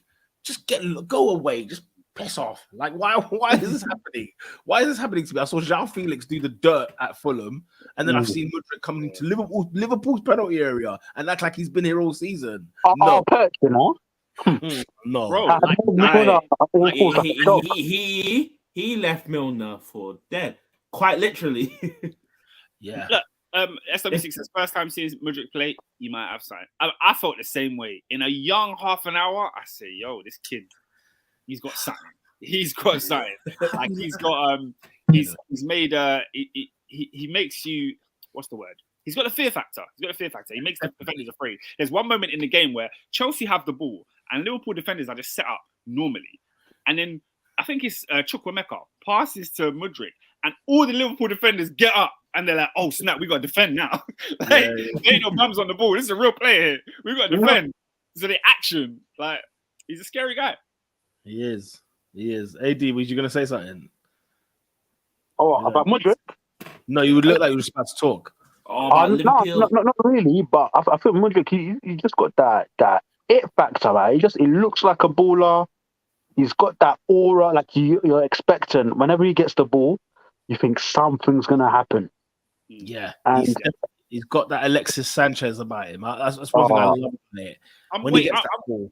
I'm waiting. I want to see it in 90 minutes. I want to see it over a few games. Obviously, we don't want to get carried away early doors. But it's a good sign. It's a good debut sign. Oscar, before you carry on, so we spoke about Mudryk. AD, Cody Gakpo. Stop right there, Peter. On the other hand. Stop right there, Peter. Right. This is what I was saving the watch for. Because what did I say? I saw 2 rosette balls in the space of 5 minutes. I said, what is going on here? Yeah, I don't know about him. Can I say my two pence? I'm not. I was like this might not be it. let me say my 2 pence, and I'll leave you lot to continue. This is not a Klopp signing. That's the first thing I thought of when I watched him running, and I watched him when he's trying to, even like when Nunez come on and Nunez was on the burner straight away. I just looked at this. I said, do you know what? I figured it out. He's not a Klopp player. There's no way. Like, unless he, obviously training and whatever else. But I looked at this guy. I said, the shoe does not fit. It doesn't fit it. Bro, this guy's mid. This guy's mid. I told Ernest, right? I told Ernest, we were talking about Gakpo at PSV. And when Arsenal played PSV both home and away, I said, forget Gakpo. The guy we need to talk about is frigging Xavi Simons. He was frigging quality. And he's like 19 years of age. But then, all the talk is Gakpo. I looked at this Gakpo brother. I said, yo, is this a Voronin? Is there a Voronin pending here? Yeah. Is it another James Rodriguez? The thing is, I feel like he's going to struggle. Yeah, but he has to get shots off. Because I know the thing about the best thing about him is that he can lick a shot in it. He can shoot from far and put power into the shot. He needs to start doing that because, boy, he had a couple opportunities against Chelsea. Ball fed to him. Man's blazing it over the bar. There's no gel. Over the bar?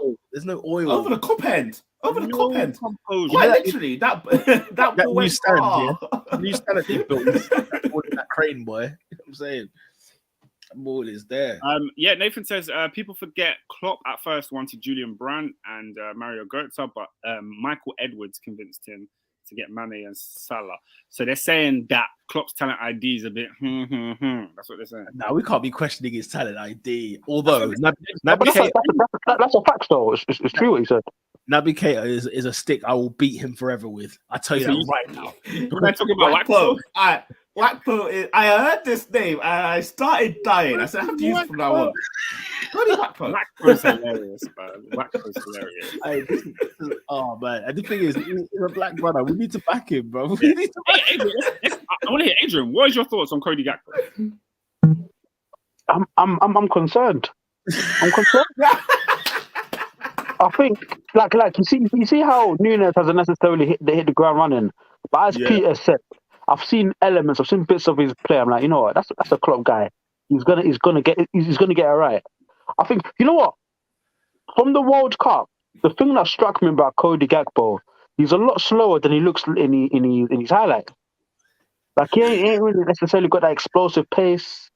He's almost like a target man, playmaker kind of thing, where it's like he's almost like, do you know what he's like? He's like if Ruben Loftus-Cheek was a forward player, kinda. I don't know. Like it just as Peter said, it didn't necessarily fit the profile. I think He's a body. I think we needed a body. But when you look at what, and for me, I think football's simple. I think football's so simple. Maybe I oversimplify it sometimes. I think you look at someone like Luis Diaz. What did Luis Diaz bring to the team when he come in? There was that pace, that dribbling, that tenacity, that pace, that directness. I don't think Cody has many of those elements and attributes. And someone, okay, we haven't got, of course, we haven't got 100 million quid to spend. I know, but you look at what Mudryk offered on the other side of the pitch, and you think to yourself, yeah, that's quite like, that's more like it. But what I will say is, look, I think this is like his second game in the league. Obviously, I'm not gonna write a man off straight away. Like, he obviously does have his qualities, and if you can add them, to us, obviously, we'll be really, really grateful. But ostensibly, I look at it and I just think to myself, it just don't fit. It's like even when everyone's fit, because you have to bear in mind Liverpool have about 2 or 3 forwards out. What is, aside from like high striking ability, but when he comes on in the 70th minute, what's his job? Like, what does Klopp tell him to go out there and do? Yeah. Like, let's be real. I would have been more fearful if you had Darwin, not Darwin. Yeah, I mean, if you had Darwin from the start, I would have been more fearful. And also, you've got Luis Diaz and you've got Jota, who are also in that front three jostling for places when they come back from injury. So it is really like puzzling where Gakpo fits into all of that. But, he's got this opportunity now where Klopp is starting him. You have to take one of these games. You have to. Absolutely. Before we move on, let's just talk about aspirations for these two teams. Adrian, do you think Liverpool can get top 4 still? I'm gonna be real, man. The lack of quality is startling. Because I think for a long time I was going into it saying, yeah, well, Liverpool will cobble together a piece of form, but this Liverpool team is unrecognisable. I don't know. Do you know what's crazy to me? You don't even have that many injuries. Yeah, it's not for me. Not for me. It's not necessarily like an injury problem. It's just a lack of quality problem. Wherein, especially that midfield, you look at it. Like, even if we had a full complement of midfielders available to us, I don't know if that drastically improves things at this moment in time. I think it's more than that now, especially after this game. I think we need to start looking at the defense too, because there was a couple times, and I mean this season in general, where literally Alisson has had to bail you out. And I think we need to start looking at that back four. I mean, he done it all of last season, and that's been his Liverpool. But now it's more noticeable than ever. And then I'm looking at Joe Gomez. Sometimes I'm looking at Virgil van Dijk, but he's in and out at the moment. Why are we still playing Milner at left back at sometimes? Like, you man are investing in the wrong areas. Like, Gakpo was not the priority, not at all. I hear what you're saying. No, Liverpool needed another body up front. It's as simple as that. As I said, we've got 2 or 3 long-term injuries. Jota, Diaz, really, really important players. So as things stand, minus Gakpo, I think Salah and Nunez, I'd say, are our only recognised forwards at present. So I think we needed another body up top. I genuinely think a lot of the issues Liverpool are finding comes from that lack of intensity. Like across the board, Liverpool just aren't as intense as they used to be. And I think when we find that energy, that spark, that ability to just physically impose yourself on games or physically dominate games, I think a lot of the frailties at the back will be alleviated. Because I think Liverpool are having a bad season. So if you're having a bad season, your defense is going to perform worse, as opposed to if you're having a good season, the defense looks slightly better. But I do agree with you with Gomez. I just think the injuries are just taking its toll on them, unfortunately. Like, it's just not what it used to be. Although he has been better in recent weeks, but this season he's not covered himself in much glory. Another thing. Sorry. Yeah, do the comments, but I got one more thing to ask. Nathan says, them man might not make Europe. He also says, we're going to admit Klopp is a yes man to the board. So. It's a weird one. I mean, they pay his wages. Are you a yes man to your boss? Probably. That's what keeps you in a job. So, I mean, nah, I don't agree with that. But yeah, my question but is, you know what I mean? As in, like, not that you're a yes man, but like, because you can go and raise the issue. Like, you can go and raise the issue and say, look, I can't work with these tools. Liverpool have no money. Like, I mean, they spent it on Gakpo. That's what they did. Well, even then, they got a great price for it because look, you imagine a player that's been sought after around the world, and they got him for what, 35, 40 million quid? I mean, come on, that's. No, I am relishing the idea that Liverpool might be back. Yeah, I think Liverpool once their injuries come back, because remember the midfield has always been meaty, but the front. I don't think you get what I mean. I don't think you get what I mean. You get back to the old days. Back. Oh, what? 09? That's what I mean. Liverpool. But my question is, it's looking at the front. Mohamed Salah, what's going on? Mohamed Salah. Look, what's going on? I don't know. Like, he had a few touches in the game, and I was like, he's smelling. The thing is, everyone's. But the thing is, he's been smelling. Do you know what it is? If you're for a hot minute, he's been smelling. If you bet on football, yeah, Mo Salah versus Kepa is cash money. He buries that goalkeeper on every given occasion. But I had no fear of him scoring on Saturday. None. Did you not? He had a missed kick. I was so disappointed. I was so disappointed when the ball comes to him, dangerous position, Salah range, and nothing came of it. I thought, whoa, what's going on here? Wow. You know? The thing is, the Brighton game made me worry about Liverpool's defense because they just looked all over the place against Brighton. But then I thought at home against Chelsea, they're gonna be up for it. They're gonna go and give it a pounce. I don't know about you lot. When have you ever seen a good 12:30 kickoff? In all honesty, they've been shocking lately. I mean, the Manchester derby was some class again. Yeah. I mean, yes, that was a good game. Yeah, no, you're right. You guys faced Arsenal. The reverse fixture, not the reverse fixture. This fixture last season, Arsenal versus Man United was a 2:30, right? I mean 12:30 Saturday. When Xhaka scored that bullet at the Emirates. No, it was like a 4:30, I think. It was a 4:30. I think that was a Sunday. No, was it? Oh. No, I'm telling you, it was a 12:30 Saturday. 12:30. What? Yeah. You're telling the stadium announcer? Yeah. I remember it. I remember what I did that day. So I remember it was 12:30, and I came back and watched the I had a driving lesson, you moron. Look,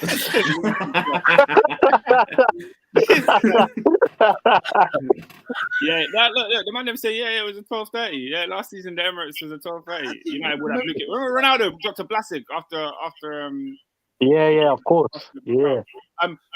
Sorry, actually, this is taking so long to get to, but last question. Oscar, do you think Chelsea will make top 4? I think we can go on a little run still. I don't know about top 4, but over the next 2 months, Chelsea have no big teams, and we've got a lot of players coming back from injury. We can expect Reece James back, Sterling back. Felix can touch pitch. Oh my gosh, free João Felix, please. And then obviously we're going to see what Mudryk has to offer, and then with the new centre-back partnership of Thiago Silva and Badiashile, it's looking like we Chelsea have things to look forward to. I still think we're doing activity in the rest of the transfer window as well. I don't think Yeah, no, top 4 is still available because Newcastle are a weird team. I'll say that they've been regressing just a little bit, even with their big players coming back. They've been meh.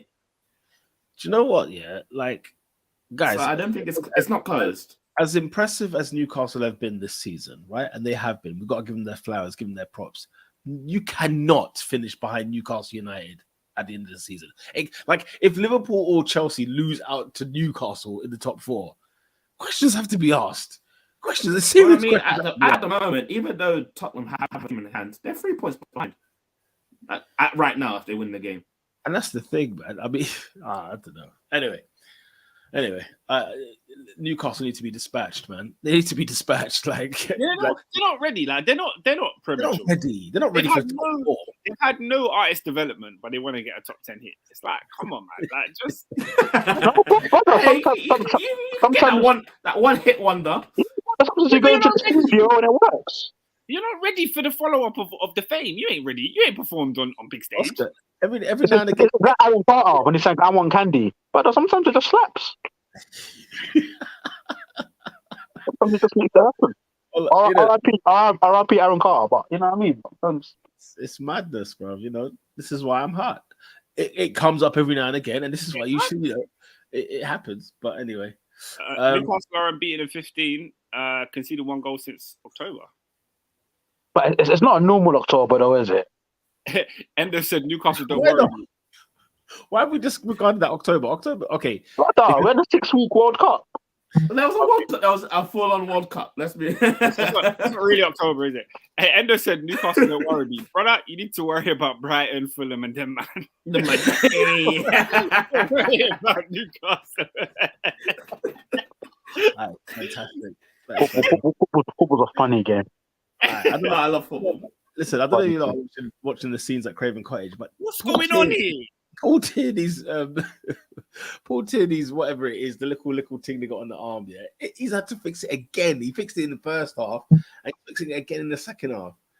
Let's move things along, man. Okay. Okay.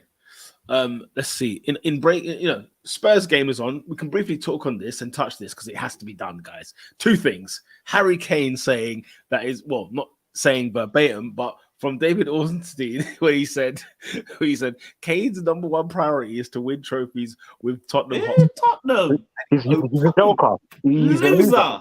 He's open. Loser. He's open to. Listen, where were we? I called him a loser. Where were we, Oscar?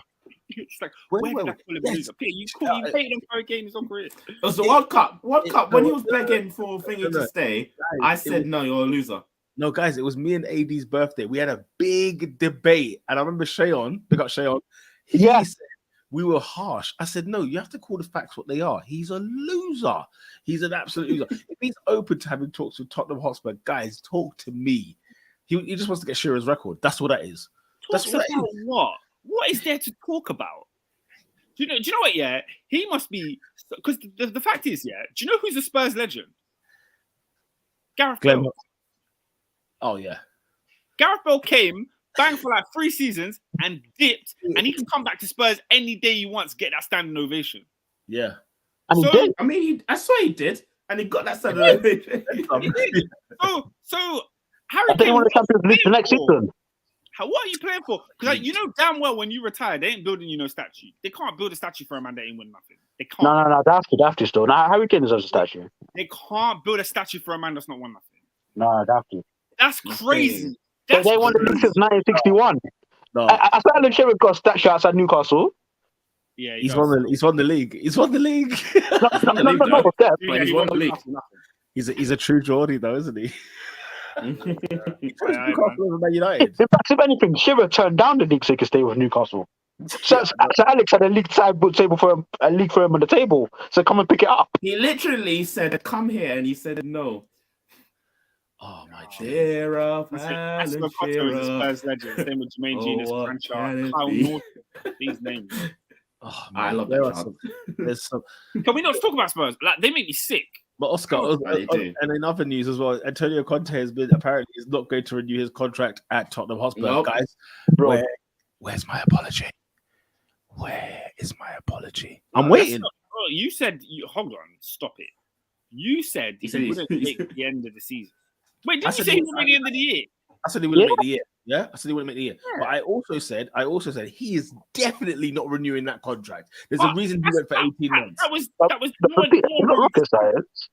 Yeah, no one 18-month deal. Yeah. They weren't there for the long haul, was he? Well, they were talking about him renewing a contract last season. Didn't happen. Just went under the radar. Nobody wanted to talk about it. Because they made the top 4. But do you know how I'm not going to just talk about content. I'm just saying, you know how bad Spurs are.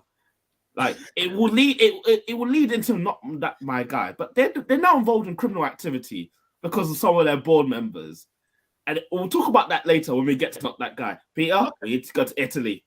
That's why. So we'll get there. But we will get there when we get to not that guy. Look at the weekend. Look at the time. Kane decided to to announce a new. Yeah, it's all propaganda stinky. of the Sedge. Honestly, it's prop. That's what you call prafter. But yeah, no, the fact that Spurs were involved in it and he did nothing, media club. He's and Kane's a meaty guy. Yeah. Raw. But yeah. What was I going to say? Okay, Oscar, if we can't talk about Spurs because there's really not much to talk about, how about your boy at Goodison Park? It's happened again. It's happened It again. happened again. Frankie Lampard. It's happened again. What's that? Is that the second sacking in how many years? The thing is, like Everton, there is a lot to there's a we can lot discuss about this. There's a lot going on here. But look, we could talk about how bad Everton are as a club, as an organization, and everything because they're horrible. But they've never been this bad. Like this is on Lamps. Yeah, He has to take responsibility here. They've not come on, they're going down, guys. Everton are going down. Who can save this shit? Nah, do you know what? Everton will be fine. Their squad's good enough to stay up. And I really hope they do stay up because then I can at least pack their bags and leave. The thing is, that they're a heritage club, man. They're a heritage club. Nah, get out here. Get out here. They're in the move for Marcelo Bielsa. That's a bad move, in my opinion. That's a very bad move. Because very bad move. Bielsa, do you know why they're there? Because they're passion merchants. Listen, I stopped respecting them when they started putting lone players on their walls, on murals. Yeah, that was crazy. That was crazy. Lone players on murals. I said, what's going on here? If I saw a Felix mural, I would complain. The truth is, they need. Let's just wrap it up. Yeah, they need Sean Dyche in there. Simple as that. Yeah. Let's have it right. SW6 says, man, Lamps has been real. He met the objective and kept them up, and he outlasted TVG. That's the kind of yes, SW6. That's what I want to hear. That's what I want to hear, bro. If I see any Chelsea fans disrespecting Frank Lampard, I'm gonna start a civil war.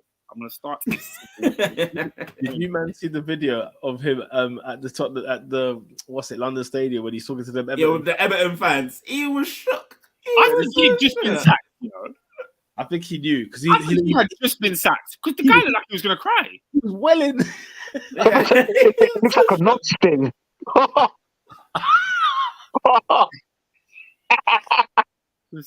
We're behind you, mates. We're behind you, mates. Yeah, right. Don't ask me for the time. Whatever you do, don't ask me for the time. I'm gonna lose my job. You're gonna lose your job. And Tar says, Oscar chat to Prime. This guy's always calling him Fat Frank. Yeah, I've spoken to Prime a lot, and I know. Why do people call him fat? By the way. Ask PR. Because agendas have to agenda. That's all. Agenda. It was a bit shabby of a teenager, but you know what I mean. You know, this has Go never look at those old Chelsea pics. He fills them out pretty well. My whole life, I've never understood why they called this guy fat. I never got it.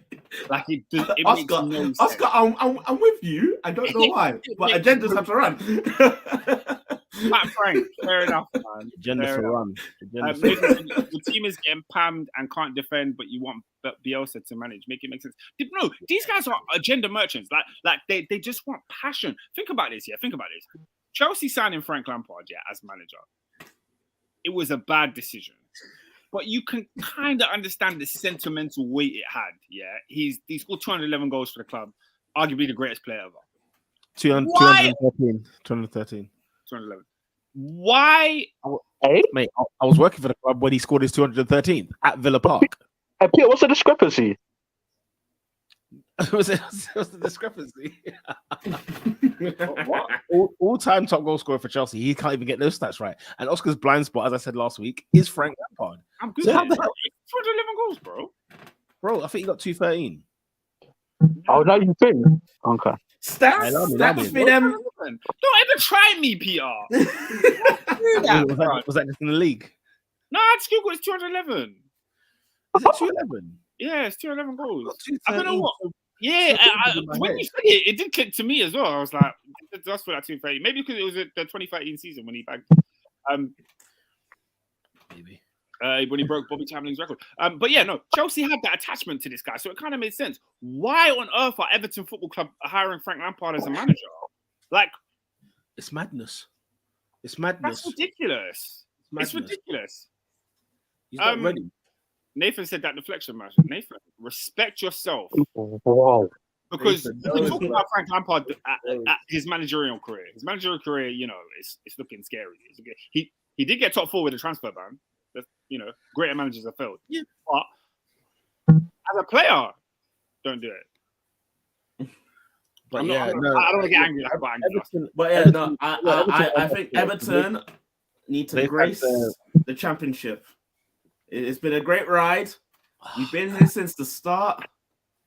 But I've seen Leeds go down. I've seen Forest go down. It ain't gonna hurt me if Everton go down. Do you know what sunk Frank before it happened? He signed Dele Alli and Donny van der Beek in that window, and that was the end. That was the end. And the thing is as well, right? Thing is, Everton are such a joke. I mean, this is their 12th manager now that they're looking for since 2016. Come on. Whoa. And the plan's going to a new stadium. All that stuff. What did you say? Yeah. You heard me. I didn't start. This is their 12th manager they're looking for since 2016. Since Leicester won the league. They're looking at manager number 12. Man. Holy cow. It's unbelievable. It's unbelievable. They spent $500 million. They spent $500 million under Mashiri. Mashiri had the nerve to say, when they came out of the going to the car park at West Ham, he had the nerve to say that it's not my decision when they were asking him if Lampard will stay. What do you mean it's not your decision? You're the majority shareholder. Yeah. And number 2, get Bill Kenwright out of here. What the hell is he still doing at that football club? If he owns 5%, his 5% is no good. Get rid. And Mashiri grab this situation by the horns. But they're a joke. I swear, honestly, if they get Bielsa, and I like Bielsa, don't get me wrong, but if they get Bielsa, they deserve to go down. Yeah, they're going down. It's a recipe for disaster if they get him. And I thought you couldn't get worse than Lampard. I thought if you want a recipe, you want to cook a meal for disaster, Lampard at Everton. It was and Dele Alli, right? That's the triangle. Dele Alli, Lampard, Everton. That's a recipe for disaster. But if you get Marcelo Bielsa, where they're not going to, you know what? They're not going to defend deep and then try and hit you on the counter. They're going to be playing open, expansive football. Mm-hmm. What Leeds look like chaos football. When I said he was not good enough for Leeds and he needs to go, and everyone's like, no, give him a chance. I said, no, this is chaotic football. Question: where was Duncan Ferguson in all of this? Was he in the helm with Lampard, or did Lampard boot him? I think he was there first season and then he left. Stinker. That's the second reason why he got his job sacked. You can't let go of Duncan Ferguson. Are you crazy? Duncan Ferguson has to be at the helm. In fact, Duncan Ferguson should just take the job between now and the end of the season. Simple as that. Yeah, man. I'll give it that. Listen, you'll have those boys heading through brick walls for him. Just for start, when you're in the position that they're in, you need to batten down the hatches. You need to throw out all the fancy stuff. You need basics. All black boots. You're straight in. None of this nutrition nonsense. You have a proper breakfast. You get stuck in. We're going to Stone Age primitive football, man. None of this tick-a-tacker nonsense. You see it, you shoot it out.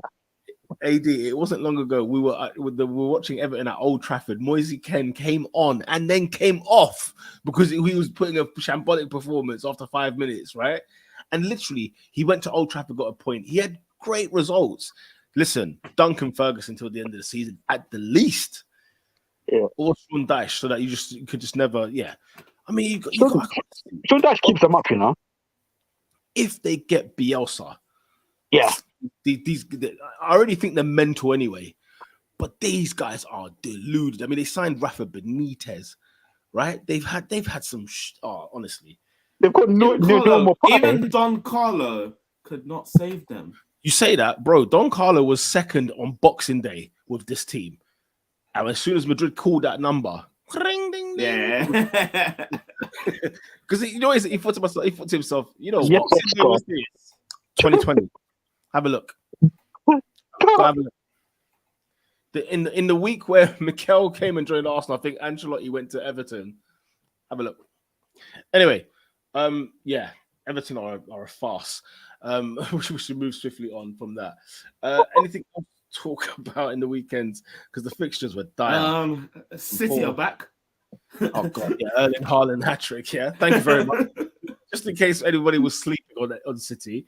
Oh, they're not the same City. Maybe they're not, but guess what? The hat-trick. Erling Haaland has 25 Premier League goals. Fun fact: the last 4 seasons, Haaland would have been top goal scorer with these 25 goals. The last 4 seasons in the Premier League. He's a farce, bro. He's a farce, and he's only played he's actually Mayfair. Like if on a hotel, Mayfair on a hotel. That is it. That's a great analogy. A hotel on Mayfair. Yeah. Yeah, Man City going all the way. I didn't watch much of the football of that game, to be fair. I don't think I even saw the goals. The Wolves suck. Hey, speaking of relegation trouble, the only silver lining for Wolves staying in the league is they've got Lopetegui. That's it. Listen, I looked at the bottom of this table yesterday. You mean to tell me it's tight to 14th is separated by 3 points? Are you having a laugh? And how the hell are Forest out of this conversation? Forest are sitting on 13th place with 21 points. I couldn't believe it. I was like, no, this is ridiculous. But anyway, we'll rumble through these scores. 0-0 Leeds, Brentford. Not much to say there. 0-0 Liverpool, Chelsea were discussed. Bournemouth 1, Nottingham Forest 1. Peter, don't worry. Spurs away will be City's downfall. Kane will break Jimmy's record against them. So he's got one already, hasn't he? He's got one already. I mean, you know what? I'm struggling. Man. Spurs again? Yeah, they got Spurs again. We just went from the other day. What other game is there? I hear all, man. Yeah, me and you both, bro. Yes, Bournemouth 1, Forest 1, Leicester City 2, Brighton 2. Good result for Leicester City, to be fair. Southampton 0, Aston Villa 1. Ooh, night, Emery on my mind. Yeah, good stuff there from the mat. But speaking of which, what's your thoughts on Danny Ings going to West Ham? It's a bit random, but okay. And also, did you see today, before Lampard got sacked, do you know what the other Everton news was? Dan Juma was going to Everton. So who's signing him? Yeah. By the way, Frank Lampard wanted Danny Ings. I don't know how long. Wanted Danny Ings. All summer, wanted Danny Ings now. They've sold him to West Ham. West Ham have gone and beaten him. It's cost him his job, and now they're going to give him Dan Juma. Oh, no, wait, we're going to sack him and all. It's just bizarre. Lampard's talent idea is mad, you know. He's always linked with players that turn out to be ballers. Like, he tried to get Kudus in the summer, and the deal fell through. Yeah. And then, you know, it's weird. He always gets linked with these good ballers. But his name holds weight, isn't it? Yeah. His name holds weight in the game. Obviously, Palace. But one thing he should have done, he kept Anthony Gordon for 60 million. That was, he literally wrapped the noose around his neck and he told the people to hang him. Do you know what he could have done with 60 million for that club? Yeah. Is it because he wanted to make Anthony Gordon his Mason Mount, isn't it? Don't worry, Newcastle are going to snap him up. That's backable for TUchel, by the way. I heard a recording of an Everton's fan space, and they were screaming and ranting and raving, and someone said, look, Anthony Gordon, he can't play football, he can't play for the club. Our number 9 wears knickers and bras. I was dying. Guys, I was dying. I said our number 9 wears knickers and bras. I was serious. Stuff. And what's it called? Yeah, New Palace 0, Newcastle United 0. Oscar, man, what was your goal of the week? Oh, Peter, we're gonna have to. I see where Robin's hand is. I see it. That goal was naughty. That goal was naughty. What one though? But guys, the first one. The category is goal of the week, and I'm sorry, this week, Michael Elise. What top bin? You know how people. He showed you what it is. We spoke about free kicks, didn't we, with James Ward-Prowse when it was a penalty kick, his free kick. It was a penalty, right? But this time, Elise top bins. That was right on the corner. And it ended Man United's title race. Wow.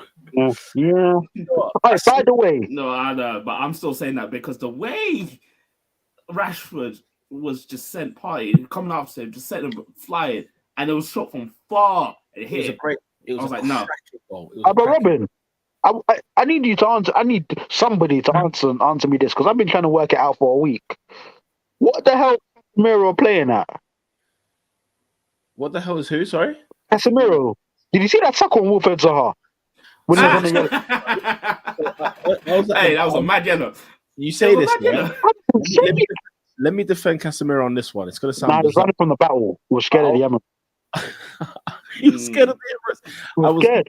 I was in the barbers getting a fresh, from man like Caesar Sense, 2-2 now. I said to Ernest and someone else there that we were talking about, Casemiro, what's he done? I said, guys, go back and watch the replay. Look what Bruno Fernandes does.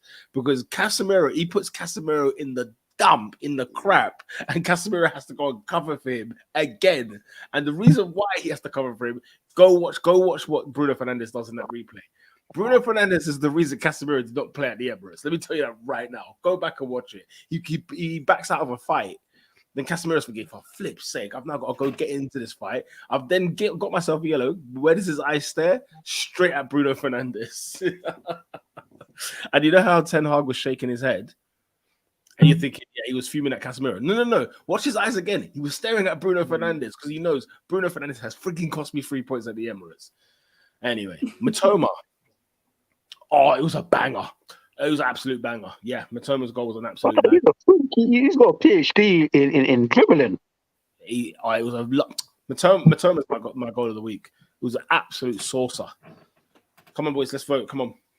Yeah, I'm Rashford. I just said Rashford. Oscar? I'm MBE. If I have to pick from this weekend, I'm going MBE Rush.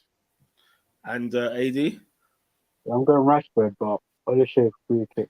What? No mention for Bukayo Saka's goal. Allow me. Yeah, Saka's might have been better than Rashford. Allow me, please. I don't know, man. Rashford's moved me. It just moved me more. I don't know. Yeah.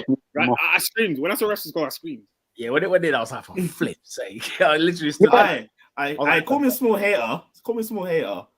I turned up the volume. I wanted to hear Peter said, goal for Man United, number 10, Marcus Rashford. I wanted to hear him say it. Big up Douglas, because he was there.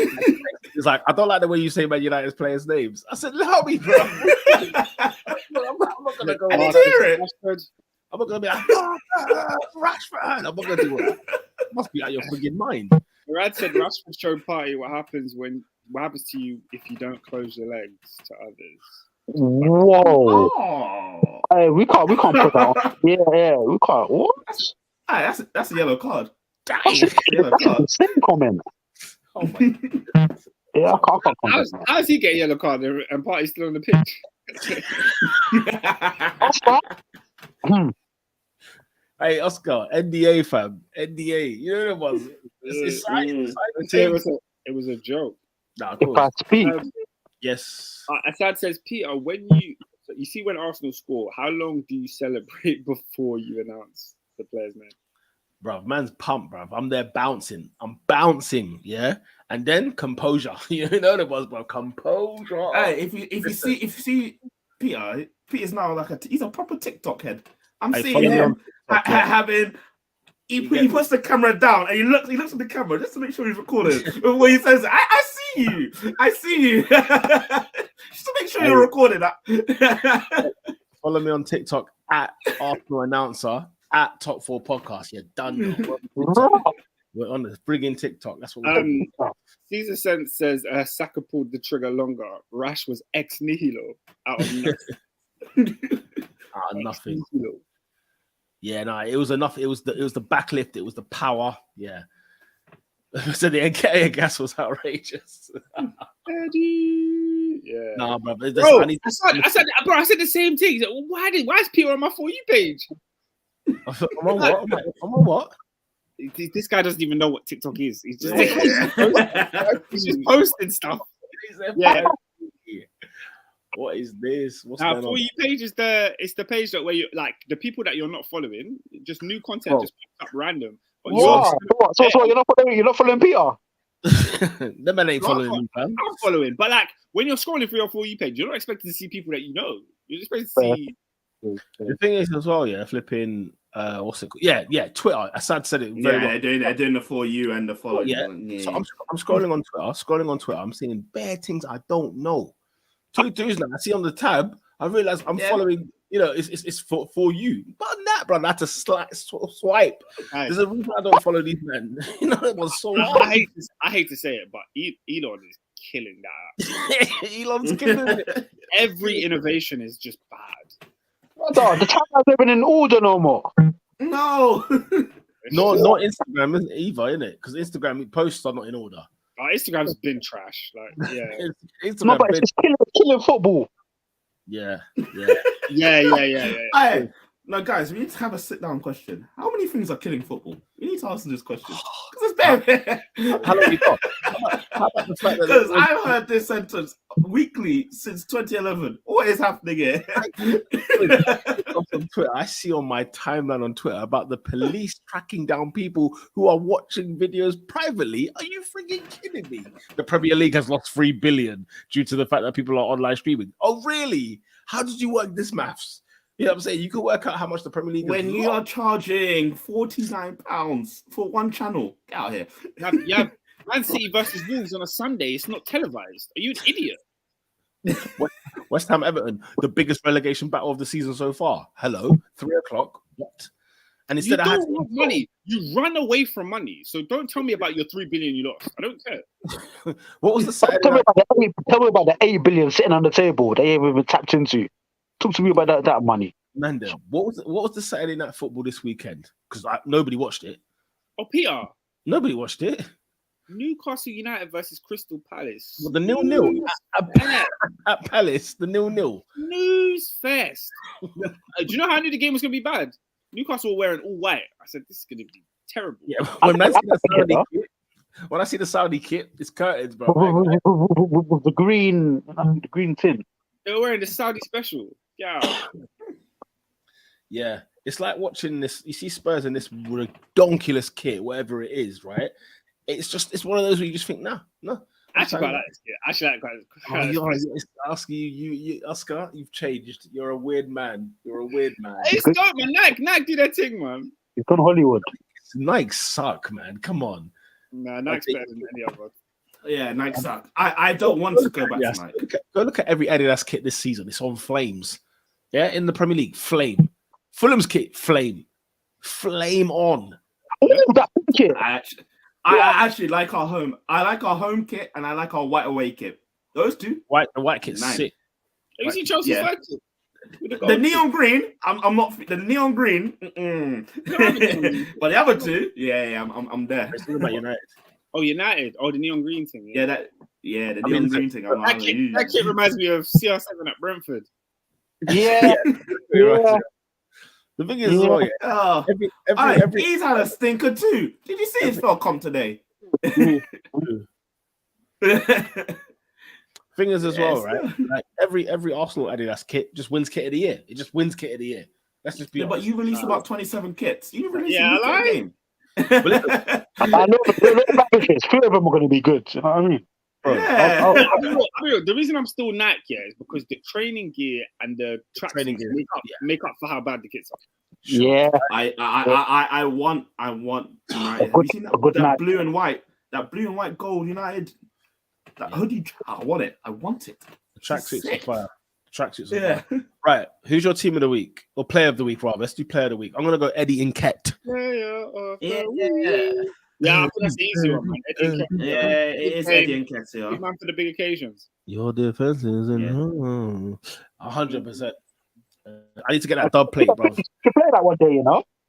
Bro, I'm asking for the dub plate. I'm waiting for the dub plate special. That will be because that should have been played last night after the final. You messaged the guy on TikTok. We'll see in it. We'll see what happens. Right. Goal of team of the week. Sorry. Who's your team of the week, people? Man City, 2 wins this week. Yeah, I was gonna say City. That's all I was thinking. Yeah. Second half, 4 goals against Spurs, then 3 goals against Wolves. No, you're 2-0 down. Who's done better this week? Arsenal. No, I wouldn't say that. You know what? Yeah, no. Hey, Robinho. Yeah? I wouldn't. We beat Spurs away. Wait a minute. No, because we did that. No, but Spurs can't count because we had a pod already for Spurs that. don't count. So yeah, we can't have a pot for that. And you did concede 2 goals. I'm like, Fair enough. yeah. I'm going I Man City. have to be logical. I have to be logical and say Man City. They're the only team to pam their opponent this week. I don't know. I'm torn, you know. Just imagine the fact that Haaland didn't even get a mention, did he, for Player of the Week? That's a very good point, Assad. That's such a very good point. He got a hat trick. He's on his 4th. 4th hat trick. Is he? What? He got 4 goals this week. Oh, Yeah, he did. But no. What about the hat trick? The 4th hat trick? That's not true, is it? 4th hat trick. No, he's had his 4th hat trick. Yeah, he's on his 4th hat trick this season. He has 4 hat tricks this season. What's the record? Yeah. No, he broke it. He broke it. So the first person to have it was Ruud van Nistelrooy in 69 games. He's done it in 16. There you go. What the hell is this? What? Nah, yeah, man. he broke it. This is Football Manager stuff. This is Honestly, Football Manager man. stuff. I hate that. You see stuff on this in football, stuff like this on Football Manager, and you're like, this game's so unrealistic. No one's gonna buy up the league like this.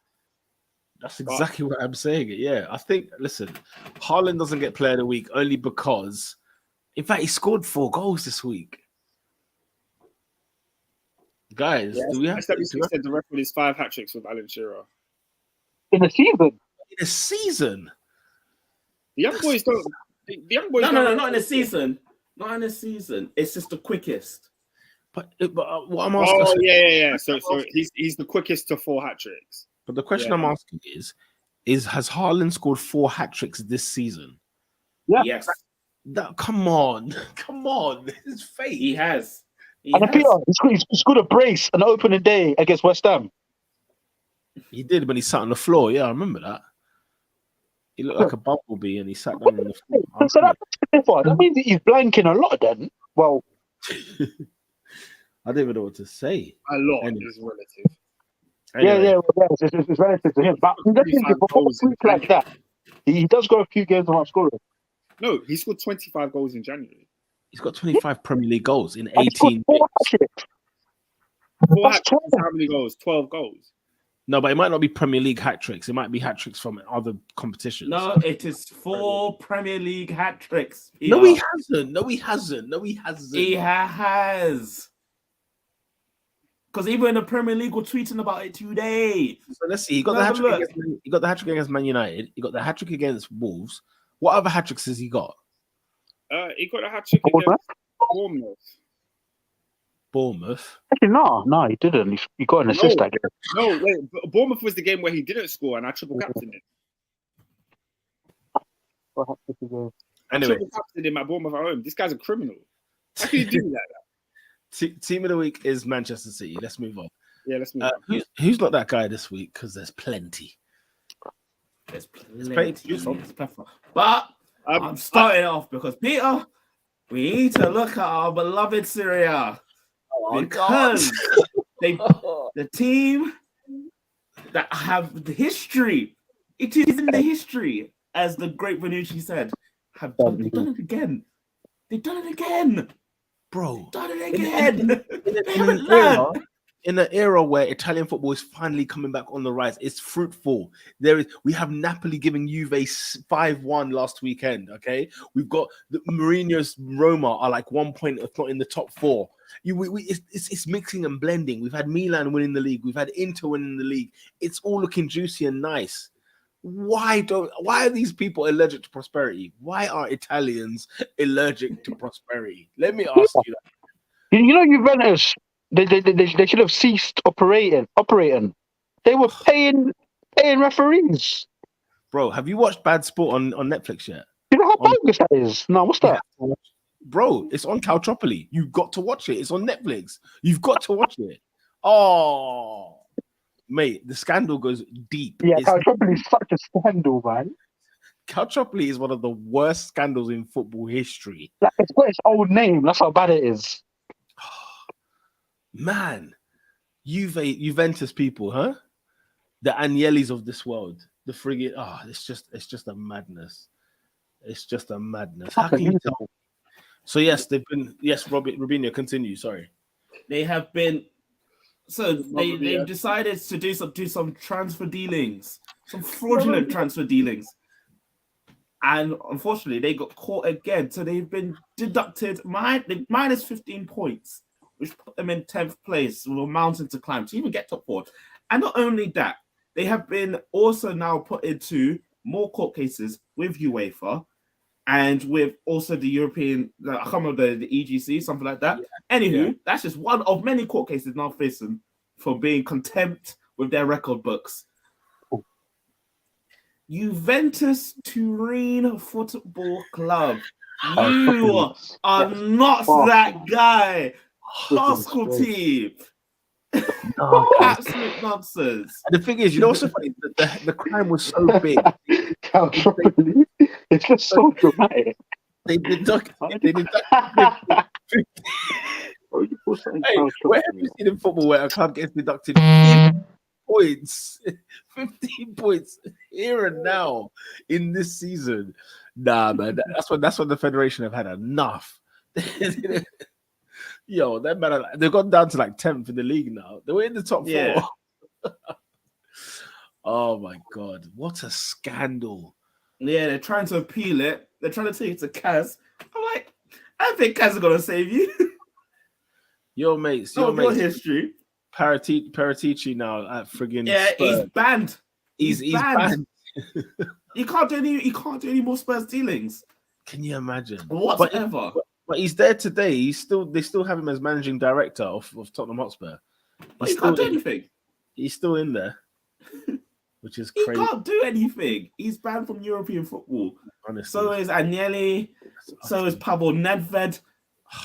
Great legend in the game. What are you doing? Nedved, yeah. When you watch Calciopoli and you watch friggin' they're all or nothing, or like Juventus first as well.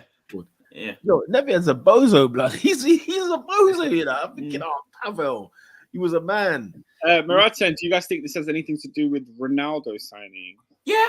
Quite possible. He's 100% involved. Uncook the books to make it work. It bankrupted the club, if anything. They couldn't afford him. They just couldn't afford him. It's outrageous dealing. But yeah, here we are. Yeah, Juventus is definitely up there. Guys, can I bring your attention to the WSL? Because we have to talk about it. Listen, we like football of all kinds, men, women alike, right? And whatever you identify as. I see that Chelsea were playing at Kings Meadow against Liverpool. The game's it's quite an icy pitch. It's quite rock hard. Referee says that we're gonna crack on with it anyway. Fans have travelled all over the country, every man and child, and woman and child, and literally we get kicking off. The game's kicked off. So why is it after one person goes down, one Chelsea player goes down, I forgot who it was, after 6 minutes, referee says, you know what, we're going to call it. And he calls the game to be abandoned, bro. It wasn't one player, Peter. Oh, I saw the one player. Sorry, was there more? Bro, for 6 minutes, these girls were slipping and sliding. It was like watching a football game on an ice rink. These girls were just sliding about. Like, they couldn't stay on their feet. It was impossible. The pitch was not playable. On an outrageous tip. In other news, same conditions. Bournemouth Football Club. Okay, we're gonna go non-league for a bit. Yeah, Bournemouth Football Club were playing Torquay midweek. The Torquay fans have travelled in their thousands. Okay, that flood was mad. An hour before kickoff, they abandoned the game. It's a shocking disgrace. Can you imagine getting that notification on roof from? Have you not been stalking? You're tucking it into a pine in the ground.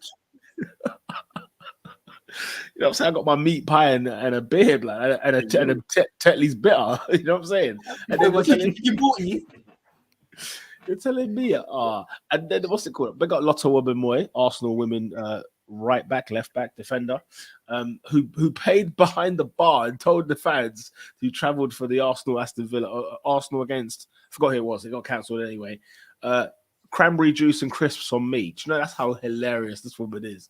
Cranberry juice and crisps. These times there's bare pictures of people holding a pint about cranberry. What a combo.